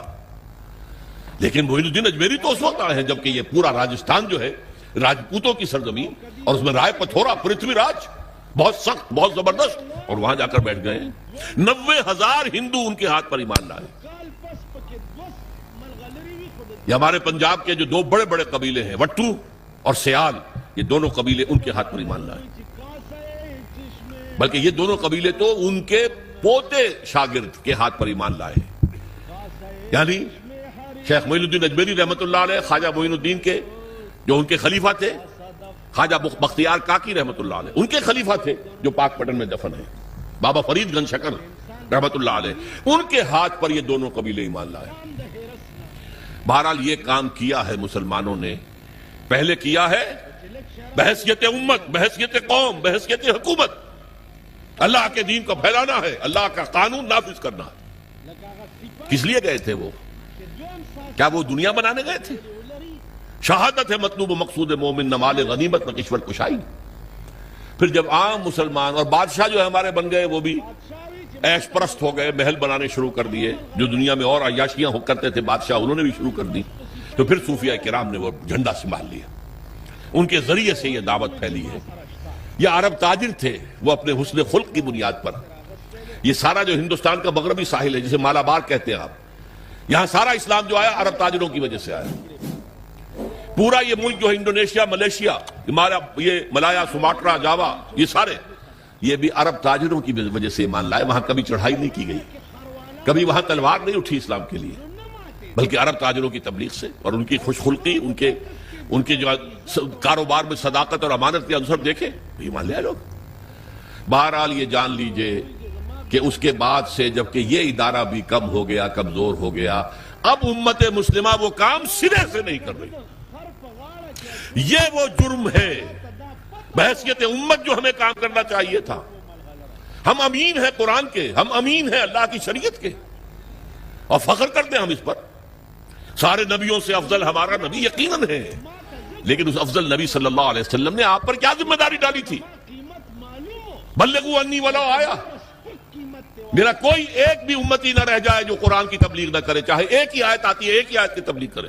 یہ حدیث ہے کہ نہیں رسول کی؟ کوئی میرا امتی فارغ نہ رہے اس سے۔ یہ کام ہے جو بحیثیت امتی ہمارے کندھے پر ہے۔ یوں سمجھیے کہ خطبہ حجۃ الوداع میں وہ بوجھ حضور کے کندھے سے اتر کر امت کے کندھے پر آ گیا۔ اسی لیے میں کہا کرتا ہوں سائی آف ریلیف، اے اللہ تو بھی گواہ رہے، یہ مان رہے ہیں میں نے پہنچا دیا، میرے اوپر اب کوئی بوجھ نہیں۔ اِنَّا سَنُلْقِي عَلَيْكَ قَوْلًا ثَقِيلًا، وہ بھاری بات کا بوجھ میرے کندھے سے اتر گیا۔ یہ شہادت ہے، اور اس کے لیے قرآن مجید میں دو جگہ آیا۔ ایک سورت ہے سورہ حج جو مکی دور کی آخری صورتوں میں سے، ایک سورت ہے سورہ بقرہ جو مدنی دور کی پہلی سورت ہے۔ ان دونوں میں درمیان میں ہجرت ہے، ادھر سورہ حج ادھر سورہ بقرہ۔ سورہ حج میں فرمایا اے مسلمانوں جاہدوا فی اللہ حق جہادہ، جہاد کرو اللہ کی راہ میں جتنا کہ اس کی جہاد کا حق ہے، اور کس لیے کرو؟ لِيَكُونَ الرَّسُولُ شَهِيدًا عَلَيْكُمْ وَتَكُونُوا شُهَدَاءَ عَلَى النَّاسِ، تاکہ ہمارے رسول صلی اللہ علیہ وسلم وہ تمہارے خلاف گواہی دے قیامت میں کھڑے ہو کر کہ اللہ تیرا دین جو میرے پاس آیا تھا میں نے پہنچا دیا، اور تم یہی گواہی دو کھڑے ہو کر اے اللہ تیرے نبی سے جو دین ہمیں ملا ہم نے پوری دنیا میں پھیلا دیا۔ یہ مقصد ہے اس امت کی تشکیل کا۔ انسانوں کی تخلیق عبادت رب کے لیے، تشکیل امت یہ اس مقصد کے لیے ہے۔ اسی لیے جب امت کی باقاعدہ تاج پوشی ہوئی ہے، یہ لفظ ذرا آپ چونکیں گے، جیسے کسی بادشاہ کے مرنے کے بعد پھر دوسرا بادشاہ آتا ہے تو اس کی تاج پوشی ہوتی ہے نا۔ 2000 سال تک یہودی بنی اسرائیل اس مقام پر فائز تھے، اللہ کی کتاب اور شریعت کے امین وہ تھے، تورات انہیں دی گئی تھی، 20 نبی ان کے ہاں آئے، 3 کتابیں انہیں دی گئیں، تورات بھی، زبور بھی، انجیل بھی۔ لیکن حضور کی بعثت کے بعد بنی اسرائیل معزول کر دیے گئے، ایک نئی امت نبوت اور رسالت محمدی کی بنیاد پر وجود میں آئی، وہ امت مسلمہ ہے جس کو ہم بدنام کرنے والے ہیں۔ بدنام کنندگان نکو نامے چند، ہم اپنے اسلاف کو بدنام کرنے والے ہیں آج دنیا میں۔ لیکن ہمارا منصب یہ ہے، یہ جو کورونیشن ہوئی ہے کب ہوئی ہے؟ تحویل قبلہ۔ حضور نے 16 مہینے نماز پڑھی ہے بیت المقدس کی طرف رخ کر کے مدینے جانے کے بعد، پھر حکم آ گیا فَوَلِّ وَجْهَكَ شَطْرَ الْمَسْجِدِ الْحَرَامِ، اب قبلہ بدل دو، شمال کی بجائے جنوب کی طرف رخ کرو، خانہ کعبہ کی طرف رخ کرو۔ یہ علامت تھی کہ اس مرکز والی امت معزول، بنو اسرائیل کا مرکز وہ تھا بیت المقدس، وہ مسجد جو حضرت سلیمان نے بنائی تھی، جسے یہ لوگ ٹیمپل کہہ دیتے ہیں، ہیکل کہہ دیتے ہیں، ہمارے نزدیک تو مسجد اقصیٰ تھی وہ۔ حضرت ابراہیم نے، اسماعیل نے علیہ السلام خانہ کعبہ کی تعمیر نو کی تھی، حضرت سلیمان نے یہ جو بیت المقدس کے اندر مسجد بنائی۔ بہرحال وہ مرکز ختم، وہ امت معزول، اب خانہ کعبہ کے گرد اور نبوت اور رسالت محمدی کی اساس پر نئی امت، امت مسلمہ، اور اس کے لیے فرمایا وَكَذَلِكَ جَعَلْنَاكُمْ أُمَّةً وَسَطًا لِتَكُونُوا شُهَدَاءَ عَلَى النَّاسِ وَيَكُونَ الرَّسُولُ عَلَيْكُمْ شَهِيدًا، وہی بات جو وہاں کہی گئی لِيَكُونَ الرَّسُولُ شَهِيدًا عَلَيْكُمْ وَتَكُونُوا شُهَدَاءَ عَلَى النَّاسِ، رسول کا ذکر پہلے، امت کا بعد میں، اور یہاں امت کا پہلے كَذَلِكَ جَعَلْنَاكُمْ أُمَّةً وَسَطًا لِتَكُونُوا شُهَدَاءَ عَلَى النَّاسِ وَيَكُونَ الرَّسُولُ عَلَيْكُمْ شَهِيدًا۔ اس مقصد کے لیے جد و جہد، اس کے لیے محنت، اس کے لیے جان کھپانا، اس کے لیے قوت، اس کے لیے صلاحیت خرچ کرنا، مال خرچ کرنا، انفاق کرنا، یہ ہے محمد الرسول اللہ پر ایمان کا تقاضا۔ اب اس میں ایک بات اور سمجھ لیجئے، دین کا پہنچانا ایک ہے قول سے، ایک ہے اپنے عمل سے۔ آپ جو بات کہہ رہے ہیں اس پر عمل کر کے بھی تو دکھائیے نا، ورنہ دیگرا را نصیحت خود را فضیحت. لوگ کہیں گے تم کہتے کچھ اور کرتے کچھ اور. کیا دعوت دے رہے ہو؟ میں کیا تبلیغ کر رہے ہو؟ عمل سے گواہی، زبان سے گواہی، اشہد ان لا الہ الا اللہ واشہد ان محمد رسول اللہ، زبان سے گواہی دی. اب تمہارے عمل سے، تمہارے وجود سے، تمہارے رویے سے، تمہارے کردار سے، تمہاری شخصیت سے ثبوت ملنا چاہیے کہ واقعی تم اللہ اور اس کے رسول کے ماننے والے ہو. اچھا، اس کے علاوہ انفرادی سطح پر نمونہ تو پیش کر دیا. اللہ نے دین بھیجا تھا، اس کا نمونہ پیش کرو. آپ کہیں اللہ نے جو دین بھیجا تھا محمد کے ذریعے صلی اللہ علیہ وسلم وہ بہترین دین ہے. دنیا کہے گی ہمیں کہیں ذرا اس کا مشاہدہ تو کرا دو، کہاں ہے؟ تم 1.5 ارب مسلمان دنیا میں رہتے ہو اور کتنے بڑی علاقے جو ہیں مسلمانوں کی حکومتوں میں، ملکوں کے اندر شامل ہیں. کہیں ہمیں دکھاؤ کہاں ہے وہ نظام. کیا کہیں گے ہم؟ نگاہیں نیچی ہو جائیں گی. تاریخ کا ایک واقعہ آپ کو سناتا ہوں. 1915 میں شیخ الہند مولانا محمود حسن دیوبندی رحمت اللہ علیہ، ان کے ساتھیوں سے اور ان کا آپس میں مشورہ ہوا کہ انگریز کی غلامی سے نجات پانے کے لیے شیخ الہند تو جائیں حجاز. وہاں ابھی مدینے میں ترک گورنر موجود تھا. خلافت ختم نہیں ہوئی تھی، وہ تو 1924 میں ختم ہوئی ہے. یہ میں 1915 کی بات کر رہا ہوں. اور مولانا عبید اللہ سندھی کو بھیجیں جو والی کابل ہے، بادشاہ افغانستان کا. مولانا خود تو جا کر ترک گورنر کے ذریعے سے دارالخلافہ جو ہے استنبول، اس سے مدد مانگیں کہ آپ ہم پر، ہندوستان پر انگریز کے خلاف حملہ کریں، ہم اندر سے بغاوت کریں گے. اور یہی پیغام شاہ افغانستان کے لیے، تم حملہ کرو، اندر سے ہم بغاوت کریں گے تاکہ انگریز کو یہاں سے جڑوں سے اکھاڑ کر پھینک دیا جائے. ہوا کیا؟ حضرت شیخ الہند کو جو مکے کا حکمران تھا شریف حسین، یہ جو جارڈن کی حکومت ہے اب بھی، یہ باقاعدہ اسی کا پڑپوتا ہے. یہ ہوتا تھا شاہ حسین، پڑپوتا یہ والی مکہ تھا. یہ اس نے حضرت شیخ الہند کو گرفتار کر کے تشتری میں رکھ کر انگریز کو پیش کر دیا. یہ آپ کا باغی یہاں پر فساد مچا رہا ہے. انگریز نے گرفتار کر کے کہاں رکھا؟ مالٹا، میڈیٹرینین کا، بحیرہ روم کا ایک جزیرہ وہاں رکھا ہے. 4 سال سے زائد وہاں پر اسیر رہے. یہی حرکت ہونے والی تھی مولانا عبید اللہ سندھی کے ساتھ. وہ نوجوان تھے اور خود سکھ سے مسلمان ہوئے تھے، جاٹ تھے. انہیں پتہ لگ گیا، بروقت وہ وہاں سے بھاگ کر روس چلے گئے. روس میں ابھی 1917 کا انقلاب آیا تھا، ابھی نظام نہیں بنا تھا ان کا. بادشاہی نظام ختم ہو گیا، زار کا نظام ختم ہو گیا، ابھی کمیونزم کا اپنا نظام قائم نہیں ہوا. انہوں نے سوچا اگر میں لینن سے ملاقات کر کے، جسے آپ انگریزی میں کہتے ہیں every thing is the melting پاٹ، ابھی تو ہر چیز جو ہے وہ گویا کہ پگھلی ہوئی ہے. اس پگھلی ہوئی شے سے جو چاہے چیز بنا لیں آپ، کسی سانچے میں ڈال دیں. تو اگر ان کو بتا دیا جائے اسلام کا نظام تمہارے نظام سے بہتر ہے تو اس کو اختیار کر لیں گے. لینن سے ریکویسٹ کی، انٹرویو کی، اس نے معذرت کر لی، وہ بیمار تھا، بستر مرگ پر تھا. اس نے کہا ٹروٹسکی سے بات کیجئے. یہ بہت سے لوگوں کو معلوم ہوگا کہ لینن کا اصل جانشین ٹروٹسکی ہونا تھا. یہ تو اسٹالن نے عین وقت پر سازش کی اور قبضہ کر لیا. ٹروٹسکی سے بڑی مفصل گفتگو ہوئی مولانا سندھی کی، اور وہ سنتا رہا. آخر میں اس نے ایک بات کہی، مولانا یہ نظام جو ہے جو آپ پیش کر رہے ہیں بہت عمدہ ہے، کوئی شک نہیں، بہت اعلیٰ ہے، سب سے عمدہ ہے، لیکن آپ نے کہیں اسے قائم کیا ہے؟ مولانا سندھی کہتے ہیں اس کے بعد جو میری نگاہیں زمین میں گڑ گئی، میں اس سے دوبارہ آنکھیں چار نہیں کر سکتا. ارے اتنی اچھی بات تمہارے پاس ہے اور تم اسے خود اپنے گھر میں نافذ نہیں کرتے. ریوڑیاں آ کر یہاں تقسیم کرنا چاہتے ہو، اپنے بچوں کو ریوڑیاں نہیں دیتے. کرو نا، قائم کرو نا اسے، دکھاؤ اس کا نمونہ. یہ ہے وہ دلیل جو آج پوری دنیا دے رہی ہے. کہاں ہے اسلام تمہارا؟ مسلمانی در کتاب اور مسلمانہ در گور. مسلمانی کتاب میں لکھی ہوئی ہے، یہ پڑھ لیجئے، قرآن میں ہے، حدیث میں ہے، فلاں میں ہے، سیرت میں ہے، خلافت راشدہ میں ہے. بھائی ٹھیک ہے، 1400 برس پرانی بات ہوئی، آج دکھاؤ. یہ بات اب سمجھی آپ نے؟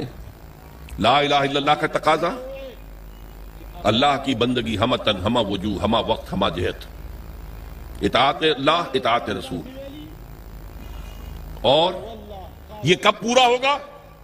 جب پورا نظام بھی اللہ کے دین کے اوپر قائم ہو جائے تب آپ کی بندگی ہوگی پوری بندگی، ورنہ تو جزوی ہے.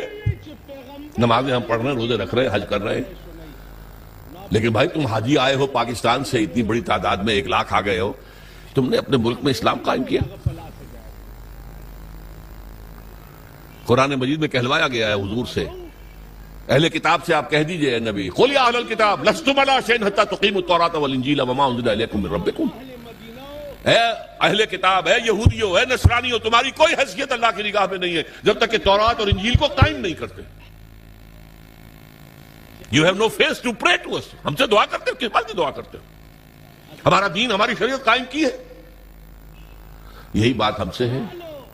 یا اہل القرآن لستم علی شیء حتی تقیموا القرآن وما انزل الیکم من ربکم. اے قرآن والو، قرآن پہ ایمان رکھنے کے دعوے دارو، تمہاری کوئی حیثیت نہیں ہے ہم سے بات کرنے کی جب تک کہ قرآن کو، اس کے نظام کو، اس کے قوانین کو، اور قرآن کے ساتھ اور جو نازل کیا گیا وہی خفی ہے، جو حدیث نبوی ہے وہ وہی خفی ہے، اس کو جب تک قائم نہیں کرتے تمہاری کوئی حیثیت نہیں. پہلی بات یہ ہو گئی. یہ عبادت مکمل کب ہوگی؟ جب پورا نظام اللہ کے قانون پر قائم ہو جائے. محمد الرسول اللہ کا تقاضا کیا ہے؟ دین کی دعوت، دین کی تبلیغ، قول سے، عمل سے، انفرادی سطح پر، اجتماعی سطح پر. یہ اسی وقت حق ادا ہوگا جب آپ اسلام کا نظام قائم کر کے دنیا کو دکھا دیں اور آپ کہہ سکیں come and see with your own eyes, آؤ مشرق کے لوگوں آؤ، مغرب کے لوگوں آؤ، اے جاپانیوں آؤ، اے امریکیوں آؤ، دیکھو یہ نظام ہے محمد کا لایا ہوا صلی اللہ علیہ وسلم. See it with your own eyes. اس سے بہتر نظام کوئی ہو سکتا ہے؟ بتاؤ. یہاں کوئی ریپریشن ہے؟ کوئی جبر ہے؟ یہاں کوئی ایکسپلائٹیشن ہے؟ یہاں کوئی امیر غریب کا خون چوس رہا ہے؟ یہاں کوئی بھوک کے مارے خودکشی کر رہا ہے؟ آپ دیکھو نا، ایک ایک شہری کی بنیادی ضروریات کی کفالت ہم کر رہے ہیں، ایک ایک کی. یہ نظام خلافت ہے، قائم کر کے دکھاؤ نا. پھر دنیا نہ مانے تو وہ مجرم، اور تم قائم کر کے نہیں دکھا سکتے تو پھر تم مجرم ہو، دنیا کیا مانے گی؟ یہ جو 5 ریاستیں ابھی آزاد ہو گئی، مسلمان ریاستیں سینٹرل ایشیا کی، میں نے آج جمعے کے خطبے میں بھی ذکر کیا تھا کہ علامہ سید جمال الدین افغانی نے یہ کہا تھا کہ اس پاکستان کا یہ حصہ جو پاکستان میں ہندوستان سے کاٹ کر اور افغانستان شامل کر کے اور یہ روسی ترکستان کی مسلمان جو ہیں ریاست، اس وقت تک ابھی کمیونسٹ ریولوشن نہیں آیا تھا. 1897 میں تو ان کا انتقال ہو گیا. کمیونسٹ ریولوشن 1917 میں آ رہا ہے، 20 برس کے بعد. اس وقت تک وہ اسلامی ریاستیں تھی، مسلمان ریاستیں تھی. ان کو ملا کر ایک بلاک بنا دیا جائے اور اس بلاک کے اندر پھر اسلام کی ایک جھلک دنیا کو دکھائی جائے. یہ ہے اسلام. یہ ہی تھی جس کے لیے پاکستان کی تحریک چلی تھی. پاکستان کا مطلب کیا؟ لا الہ الا اللہ. قائد اعظم نے کہا تھا آج جمعے کے اندر، میں نے اس کا کیسر بھی ہوں گے، میں نے ان کا اقتباس بھی پڑھ کر سنایا ہے جمعے کی اپنی تقریر میں. اور علامہ اقبال نے جو کہا تھا کہ یہ یقینی ہے، شدنی امر ہے کہ ہندوستان کے شمال مغرب میں ایک آزاد مسلمان ریاست قائم ہوگی، اور اگر ایسا ہو گیا تو ہمیں موقع مل جائے گا کہ دور ملوکیت، دور بنو امیہ، دور بنو عباس، سلاطین عثمانی، ان کے دور میں اسلام کے چہرے پر جو بدنما داغ اور دھبے آ گئے تھے انہیں ہٹا کر صحیح اسلام کا نقشہ پیش کر. اس کام کے لیے پاکستان بنا تھا. And we have failed utterly. بالکل ناکام ہو گئے. اسی لیے آج کی نوجوان نسل پوچھے کیوں بنایا تھا اسلام؟ وہی تہذیب جو وہاں ہے وہی یہاں ہے، وہی بینکنگ کا سسٹم جو وہاں ہے وہ یہاں ہے. وہ بلکہ ایک معاملے میں بہتر رہے، انہوں نے جاگیرداری تو فوراً ختم کر دی تھی. ہمارے تو سروں پر جاگیردار وڈیرا بیٹھا ہوا ہے، وہ بہتر رہے. اس لیے وہاں عوامی سیاست ہے. یہاں عوامی سیاست کیا آئے گی؟ عوامی سیاست شہروں میں آ سکتی ہے، کراچی میں، لاہور میں، بڑے شہروں میں. باقی جو 70-80% لوگ ہیں وہ تو وڈیروں کے انگوٹھے تلے، جاگیردار وڈیرے، بڑے زمیندار اور بلوچستان کے سردار اور سرحد کے قوانین، یہ وہی تو ہے نا. بہرحال ایک تقاضا لا الہ الا اللہ کا وہ بھی مکمل ہوتا ہے اگر پورا دین جو ہے قائم ہو اور آپ کی بندگی خالص ہو جائے اللہ کے لیے. ایک تقاضا محمد الرسول اللہ کے امتی ہونے کا صلی اللہ علیہ وسلم، کہ دین کی دعوت اور تبلیغ اور اس کی شہادت کا حق ادا کر دو. اور یہ حق بھی بتمام و کمال کب پورا ہوگا؟ جب پورا اسلام کا نظام قائم کر کے دنیا کو دکھاؤ اور بلاؤ انہیں، آؤ دیکھو دس از اسلام. دیکھ لو اس کی برکتیں، دیکھ لو یہاں کوئی ایکسپلائٹیشن نہیں ہے، یہاں کوئی ڈسکریمنیشن نہیں ہے، یہاں کوئی ریپریشن نہیں ہے، کوئی ظلم نہیں ہے. آؤ دیکھو، امن ہے، کوئی چوری نہیں ہے، کوئی ڈکیتی نہیں ہے، کچھ نہیں ہے. جب تک ہم یہ نہیں کرتے ہم رسول کے امتی ہونے کا حق ادا نہیں کر رہے. یہ جو میں نے دو چیزیں بتائی آپ کو، لا الہ الا اللہ، عبادت، اور اس کی بھی چوٹی کیا ہے؟ دین کو قائم کرنا. محمد رسول اللہ، شہادت علی الناس، اس کی تکمیل بھی کب ہوگی؟ جب پورے دین کا ایک نقشہ دنیا کے سامنے عملاً پیش کر دیا جائے. یہ دونوں جڑ گئے نا. اب ایک مثلث ذہن میں رکھیے، مثلث تین اس کے ہوتے ہیں نا سائڈز. بیس ہے، بیس کے کونوں کے اوپر دونوں اینگلز کیا ہیں؟ لا الہ الا اللہ محمد رسول اللہ. لا الہ الا اللہ کا تقاضا عبادت، عبادت رب، ہمہ تن، ہمہ وقت، ہمہ وجود، ہمہ جہد. اور اس کی تکمیل بھی ہوتی ہے اقامت دین پر، دین کو قائم کرو. اور محمد رسول اللہ کا تقاضا شہادت علی الناس، اس کی تکمیل بھی ہوتی ہے اقامت دین پر. یہ دونوں بازو آ کر اوپر مل گئے تو یہ مثلث بن گئی. لا الہ الا اللہ، عبادت رب، محمد رسول اللہ، شہادت علی الناس، دونوں کی تکمیل اقامت دین. یہ ہے وہ کام جس کے لیے کچھ تحریکیں چلیں، پچھلی صدی اس میں چلی ہیں. اب تو ہم 21ویں صدی میں آ گئے. اس سے تقریباً 200-300 برس پہلے ہم غلام تھے، کہیں ہم انگریزوں کے غلام تھے، کہیں فرانسیسیوں کے تھے، کہیں اطالویوں کے تھے، کہیں اسپینیئرز کے تھے. یہ ہماری غلامی کا دور تھا. پچھلی صدی کے وسط میں یہ ممالک ایک ایک کر کے آزاد ہوئے. 1947 میں ہم آزاد ہو گئے، ایک دو خطوں پر مشتمل پاکستان وجود میں آ گئے. انڈونیشیا آزاد ہو گیا، ملائیشیا آزاد ہو گیا. سیو کارنوں کی زیر قیادت تحریک چلی. عربوں نے بھی اٹھا اٹھا کر انگریزوں کو، فرانسیسیوں کو پھینک دیا سمندر کے اندر. جمال عبد الناصر نے انگریزوں کو اٹھا کر میڈیٹرینین میں پھینک دیا. یہ ہو گیا نا. تو ایک خواہش پیدا ہوئی مسلمانوں کے دل میں، جیسے کوئی شخص گہری نیند سے بیدار ہو جائے، اسے یاد آئے یہ ہم پر انگریزی نظام تھا، فرانسیسی نظام تھا، فلاں نظام تھا، اب ہم آزاد ہیں، ہم اپنے نظام کو قائم کریں. اب تو ہم آزاد ہیں نا. ہمارا بھی ایک نظام تھا نا جو محمد رسول اللہ نے قائم کیا تھا 1400 برس قبل، جو 30 برس کامل شکل میں جو ہے دنیا کے اندر نافذ رہا، کامل شکل میں. پھر رفتہ رفتہ پہلے 6 منزل گری ہے، 6 منزلہ عمارت تھی، پھر کچھ عرصے کے بعد 5ویں گری ہے. گرتے گرتے پھر وہ 0 ہوئی ہے، جبکہ آ کر ہم پر یہ مغربی قوتیں جو ہیں حکمران ہو گئی.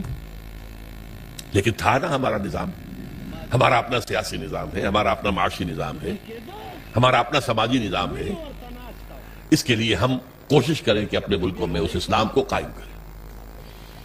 ایک ہی وقت میں یہ تحریکیں اٹھی. مظلومی پارٹی انڈونیشیا میں، جماعت اسلامی بر عظیم پاک و ہند میں، فدائین اسلام ایران میں، الاخوان المسلمون بہت بڑی تحریک مصر میں، اور وہ پورے عالم عرب میں پھیل گئی. بدقسمتی سے تاحال ان میں سے کسی تحریک کو کوئی کامیابی حاصل نہیں ہوئی. اس کے کچھ اسباب ہیں، میں صرف اشارہ کروں گا. ہم سے ایک تو غلطی یہ ہوئی کہ ہم نے سمجھا مسلمان ہیں تو گویا کہ ایمان بھی ہمارے دلوں میں موجود ہے. حالانکہ حقیقت یہ ہے کہ ہمارے دلوں میں ایمان موجود نہیں ہے. شہادت ہے اشہد ان لا الہ الا اللہ و اشہد ان محمد رسول اللہ. یہ اسلام کی جڑ ہے. اسلام تو ہے، وہ تو موروثی طور پر مل گیا ہمیں، ماں باپ ہمارے مسلمان تھے، مسلمان ہو گئے. دلوں میں یقین والی کیفیت نہیں ہے. جب تک وہ پیدا نہیں ہوگی، جیسا ویسا ایمان جیسا صحابہ کرام کا تھا، اس وقت تک دین قائم نہیں ہو سکتا. اس کے لیے جو قربانیاں دینی پڑتی ہیں وہ یقین والے ایمان کے ساتھ ہی ہو سکتی ہیں. محض یہ شہادت اور لپ سروس کے ذریعے نہیں ہو سکتی. اور دوسری غلطی یہ کی کہ ہم نے بھی دنیا میں کچھ نظام قائم کرنے کے جو دنیا میں مروجہ طریقے تھے وہ اختیار کر لیے. حالانکہ یہ کام تاریخ میں صرف ایک مرتبہ ہوا تھا، صرف ایک رسول کے ذریعے سے. حضرت ابراہیم کے ذریعے سے کوئی نظام قائم نہیں ہوا تھا، نہ حضرت موسیٰ کے ذریعے ہوا، نہ حضرت عیسیٰ کے ذریعے ہوا. یہ صرف محمد رسول اللہ کے ذریعے ہوا. اب ہونا ہے دوبارہ، ہوگا انہی کی سیرت پر عمل کرتے ہوئے. لا یصلح آخر هذه الامہ الا بما صلح به اولها. طریقہ کار وہاں سے لو. ہم نے طریقہ کار الیکشن پہ حصہ لے لو جی، اگر قوم ہمیں ووٹ دے دے گی ہم اسلام نافذ کر دیں گے. کیا انتخابات کے ذریعے سے حکومت میں ریاست جو مدینہ کی قائم ہو سکتی تھی؟ لیکن قریب کی بات سوچ لیجئے، کیا آیت اللہ خمینی ایران کے اندر برسر اقتدار آ سکتے تھے الیکشن کے ذریعے سے؟ ناممکن۔ یہ دو غلطیاں ہوئی ہیں جن کی وجہ سے ایک تحریکیں ناکام ہو گئی۔ بعض تحریکوں کا تو وجود ہی نہیں ہے، مظلومی پارٹی کا وجود ہی نہیں ہے، فدائیین اسلام کا وجود ہی نہیں ہے، جماعت اسلامی ہے لیکن جیسا کہ میرے عزیز آپ کو بتا رہے تھے وہ انقلابی رنگ چھوڑ کر انتخابی سیاست کے دلدل میں پھنس گئی ہے موجود۔ الاخوان بھی اسی طریقے سے وہ انقلابی راستے کو چھوڑ کر جو حسن البنا نے بتایا تھا وہ بھی الیکشن میں اور کچھ جو ہے ویلفیئر وغیرہ لوگوں کی بہبود کے کام کرنے میں لگ گئے۔ بہرحال یہ جد و جہد کرنا پہلے تو یہ سمجھیے میرا اور آپ کا فرض عین ہے، اس کے بغیر ہم بھی طاغوت کے ایجنٹ قرار پائیں گے۔ اگر ہم یہ جد و جہد نہیں کر رہے تو گویا کہ ہم بھی کافرانہ نظام کے وفادار ہیں، ایبیٹرز ہیں، اسے سپورٹ کر رہے ہیں، اس کے تحت پھلنے پھولنے کی کوشش کر رہے ہیں، جائیدادیں بڑھا لیں، کاروبار بڑھا لیں، ایک مل کے دو بنا لیں، دو کے تین بنا لیں۔ یہ سب کس نظام کے تحت ہو رہا ہے؟ باطل نظام، طاغوت کا نظام۔ جب تک یہ جد و جہد نہیں، آپ مسلمان تو ہیں، مومن نہیں ہیں، نہیں ہیں، نہیں ہیں، ڈنکے کی چوٹ کہہ رہا ہوں۔ اور یہ جد و جہد ہے بغیر کسی جماعت کے نہیں ہو سکتی، جیسے نماز بغیر وضو کے نہیں ہو سکتی، وضو کرنا پڑے گا۔ مقصود وضو نہیں ہے، مقصود نماز پڑھنا ہے، لیکن نماز کے لیے شرط ہے وضو کرنا پڑے گا، وہ بھی فرض ہو گیا۔ یہ کام بغیر جماعت کے ممکن ہی نہیں۔ اگر اکیلا آدمی یہ کر سکتا، ہر نبی دنیا میں نظام قائم کر کے جاتا۔ نبی میں کوئی کمی ہوتی ہے؟ معمور من اللہ، معصوم، ہر وقت ہدایت آ رہی ہے۔ جب تک جماعت نہیں ہوگی سرفروشوں کی، فدائیوں کی، اس وقت تک یہ کام نہیں ہو سکتا۔ بدقسمتی سے جیسا کہ مجھ سے پہلے میں سن رہا تھا، عزیزم نوید احمد کہہ رہے تھے جماعت سازی بھی، ہم نے طریقے جو ہے انقلاب کا وہ بھی لوگوں سے مانگ تانگ کر لے لیا، اور جماعت سازی بھی۔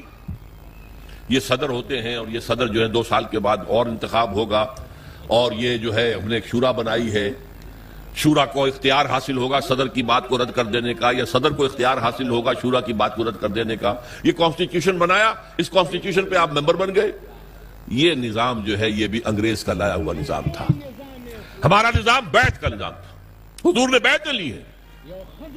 بایعنا رسول اللہ صلی اللہ علیہ وسلم علی السمع والطاعة فی العسر والیسر والمنشط والمکرہ وعلی اثرۃ علینا وعلی لا ننازع الامر اہلہ وعلی ان نقول بالحق اینما کنا لا نخاف فی اللہ لومۃ لائم۔ یہ متفق علیہ حدیث ہے، بخاری اور مسلم دونوں کی۔ اور جس حدیث کی صحت پر یہ دونوں بزرگ امام بخاری امام مسلم متفق ہو جائیں، جسے ہم متفق علیہ کہتے ہیں، وہ روایت کے اعتبار سے قرآن کے درجے کو پہنچ جاتی ہے۔ ہم نے بیعت کی تھی، حضرت عبادہ ابن صامت فرماتے ہیں اللہ کے رسول سے آپ کا ہر حکم سنیں گے اور اطاعت کریں گے، خواہ مشکل ہو خواہ آسان ہو، خواہ ہماری طبیعتیں آمادہ ہو خواہ ہم اپنی طبیعتوں پر جبر کرنے پر مجبور ہو جائیں، خواہ آپ دوسروں کو ہم پر ترجیح دے دیں۔ ہم یہ نہیں کہیں گے کہ ہم آپ کے پرانے خادم تھے، ہمیں چھوڑ کر آپ نے ایک نیو کمر کو ہمارے اوپر امیر کیسے بنا دیا۔ نہیں، یہ آپ کا پریروگیٹو ہوگا، یہ آپ کا اختیار ہوگا، جسے چاہے امیر بنائیں۔ جسے امیر بنائیں گے ان سے بھی جھگڑیں گے نہیں، ان کی بھی اطاعت کریں گے۔ البتہ جہاں بھی ہوں گے جو ہماری رائے ہوگی وہ ضرور پیش کر دیں گے۔ یہ بیعت تھی جو محمد رسول اللہ نے دی صلی اللہ علیہ وسلم سے، اس کی بنیاد پر وہ جماعت بنی ہے، سب اطاعت والی جماعت، سنو اور اطاعت کرو۔ اور اس کے بعد طریقہ کیا ہوگا؟ جو لوگ جن کے اندر ایمان حقیقتاً پیدا ہو جائے، اس کا ثبوت کیا ہوگا؟ کم سے کم اس شریعت پر تو عمل کریں جس پر عمل کیا جا سکتا ہے۔ آپ چور کا ہاتھ نہیں کاٹ سکتے جب تک کہ نظام نہ بدلے، قانون نہ بنے، نہیں کاٹ سکتے۔ زانی کو رجم نہیں کر سکتے جب تک کہ یہ قانون نہ بنے۔ لیکن آپ اچھا سود سے بالکل نہیں بچ سکتے، وہ آپ کے اندر جائے ہی جائے، لیکن براہ راست تو سود سے بچ سکتے ہیں۔ سودی قرضہ مت لو، سود بینک کے پیسے رکھوا کر سود مت کھاؤ، یہ تو کر سکتے ہو۔ گھروں میں پردہ تو نافذ کر سکتے ہو۔ ابھی تو کوئی، جیسا کہ میں نے کہا تھا، کوئی مصطفیٰ کمال پاشا اس ملک میں ابھی تک پیدا نہیں ہوا، اور کوئی رضا شاہ پہلوی نہیں آیا یہاں پر کہ جو لوگوں کے برقعے زبردستی اتروا دے۔ پاکستان میں تو ابھی تک یہ مرحلہ نہیں آیا، شاید آ جائے خدا نہ خواستہ ہماری شامت اعمال سے۔ اگر اس شخص کو زیادہ وقت مل گیا تو وہ وقت میرے نزدیک دور نہیں ہے۔ ابھی زبانی کلامی وہ ریڈیکیول کر رہے، جو عورتوں کی رنگی رانے نہیں دیکھ سکتے وہ اپنی آنکھیں بند کر لیں۔ انا للہ و انا الیہ راجعون۔ ہماری لڑکیاں، جوان لڑکیاں تو کھیلیں گی، ہاکی کھیلیں گی، کرکٹ کھیلیں گی نکریں پہن کر، جو نہیں دیکھ سکتے اپنی آنکھیں بند کر لیں۔ یہ باتیں تو شروع ہو گئی ہیں نا، اور یہ انتہا پسند ہے۔ اسلام کے پر عمل کرنا انتہا پسندی ہے۔ بہرحال جب تک ہمارے پاس اتنی طاقت نہیں ہو جاتی کہ ہم حکومت سے ٹکر بول لے سکیں، لیکن وہ ٹکر اسلام کی بنیاد پر، اسلام کی بنیاد پر۔ ہمارے ہاں ٹکریں لی گئی ہیں جمہوریت کے نام پر۔ ایوب خان سے ٹکر لی گئی جمہوریت کے بنیاد پر، اس کے وطن سے برآمد ہو گئے ذوالفقار علی بھٹو صاحب، ان سے ٹکر لی گئی پی این اے کی بنیاد پر، وہ بھی الیکشن کا مسئلہ تھا، الیکشن میں ریگنگ ہوئی ہے اس پر، اسلام کی بات نہیں تھی۔ پی این اے پاکستان نیشنل الائنس تھا، اس میں اسلام کا نام ہی نہیں تھا، اور اسے بعد میں نظام مصطفیٰ تحریک کیا گیا تاکہ مسلمان قربانیاں دے گا تو وہ محمد کے نام پر دے گا صلی اللہ علیہ وسلم۔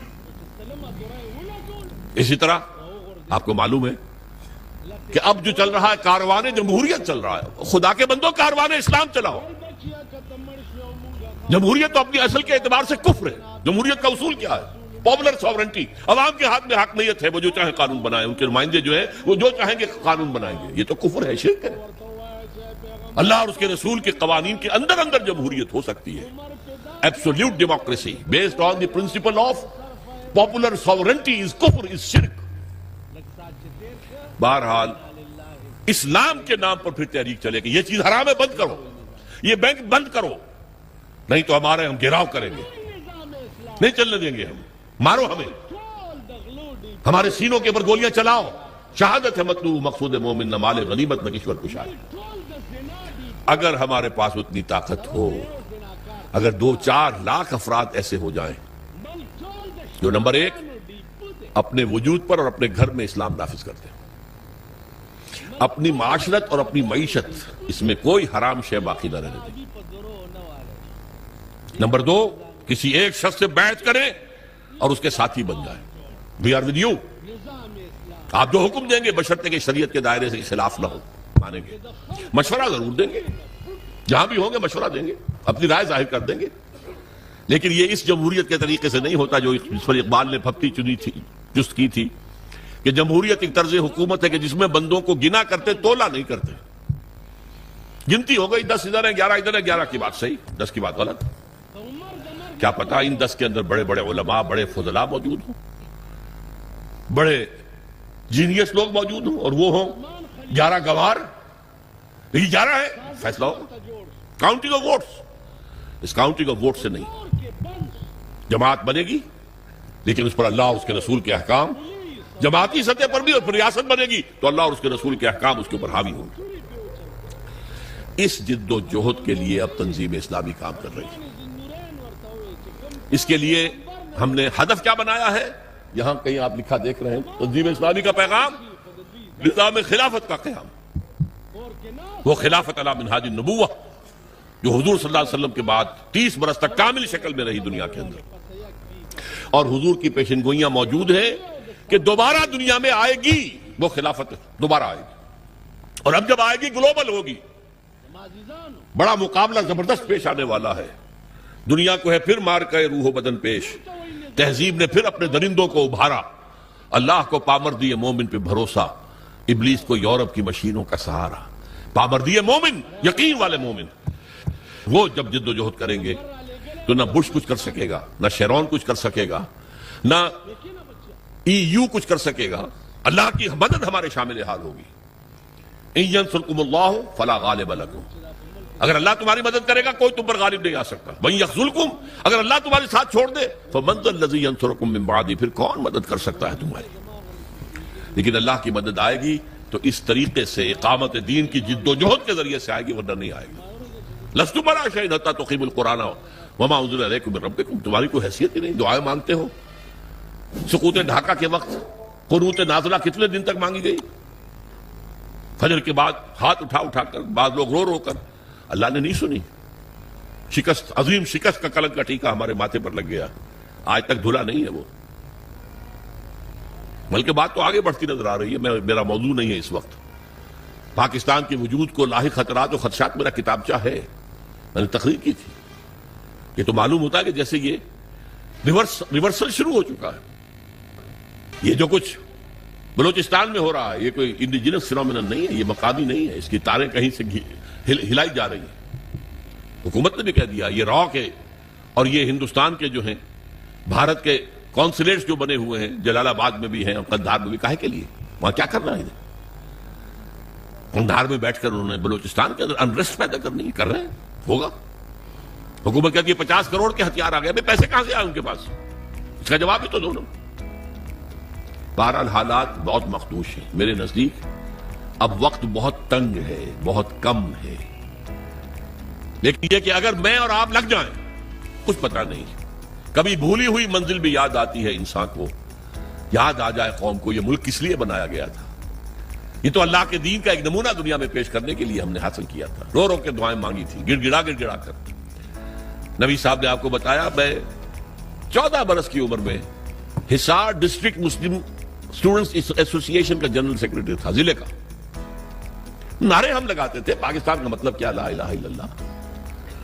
عیدین میں, جمعوں میں, جمعۃ الوداع میں رو رو کر گڑ گڑا کر دعائیں کرتے ہیں, اللہ ہمیں انگریز اور ہندو کی دوہری غلامی سے نجات دے, ہم تیرے دین کا بول بالا کریں گے.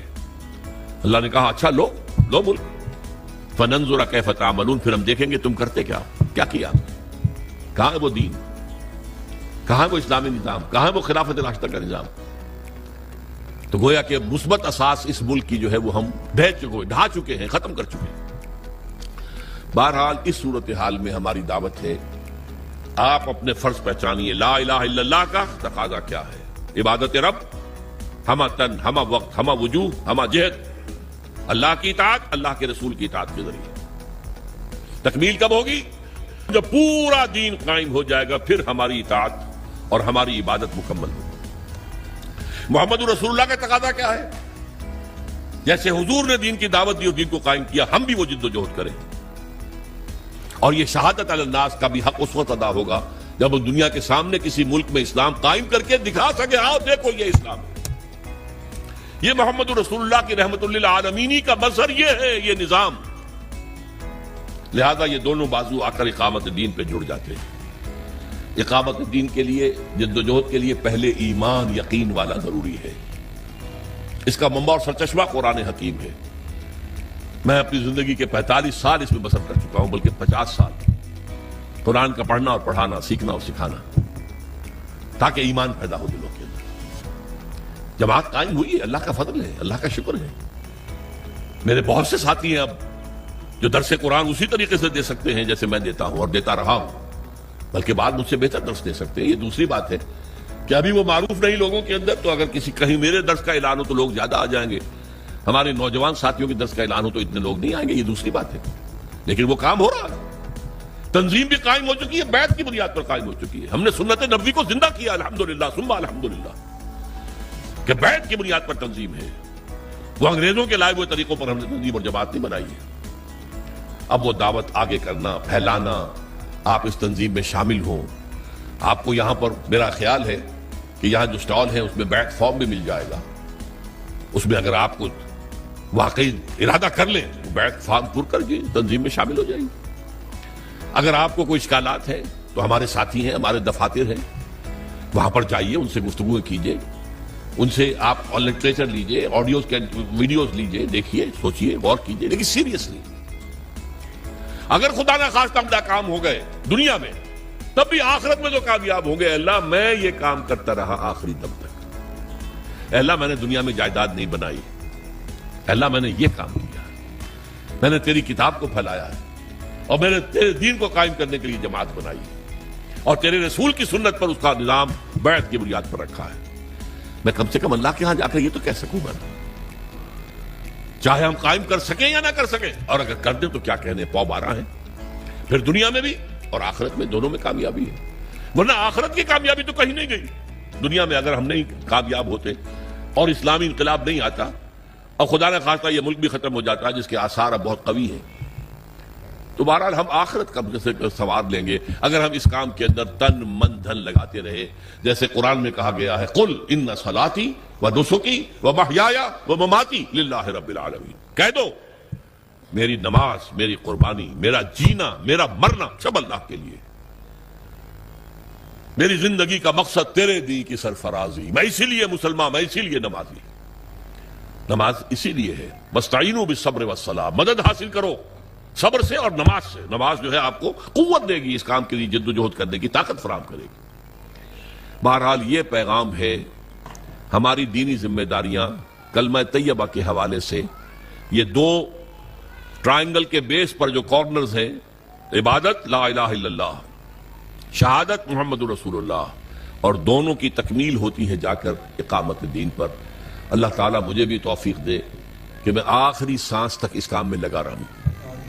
ظاہر بات ہے کہ میری زندگی تو اب وہ جو آپ عام طور پر کہتے ہیں شام زندگی، صبح زندگی، وہ شاب زندگی سے آگے گزر کر شب زندگی میں داخل ہو چکا ہوں۔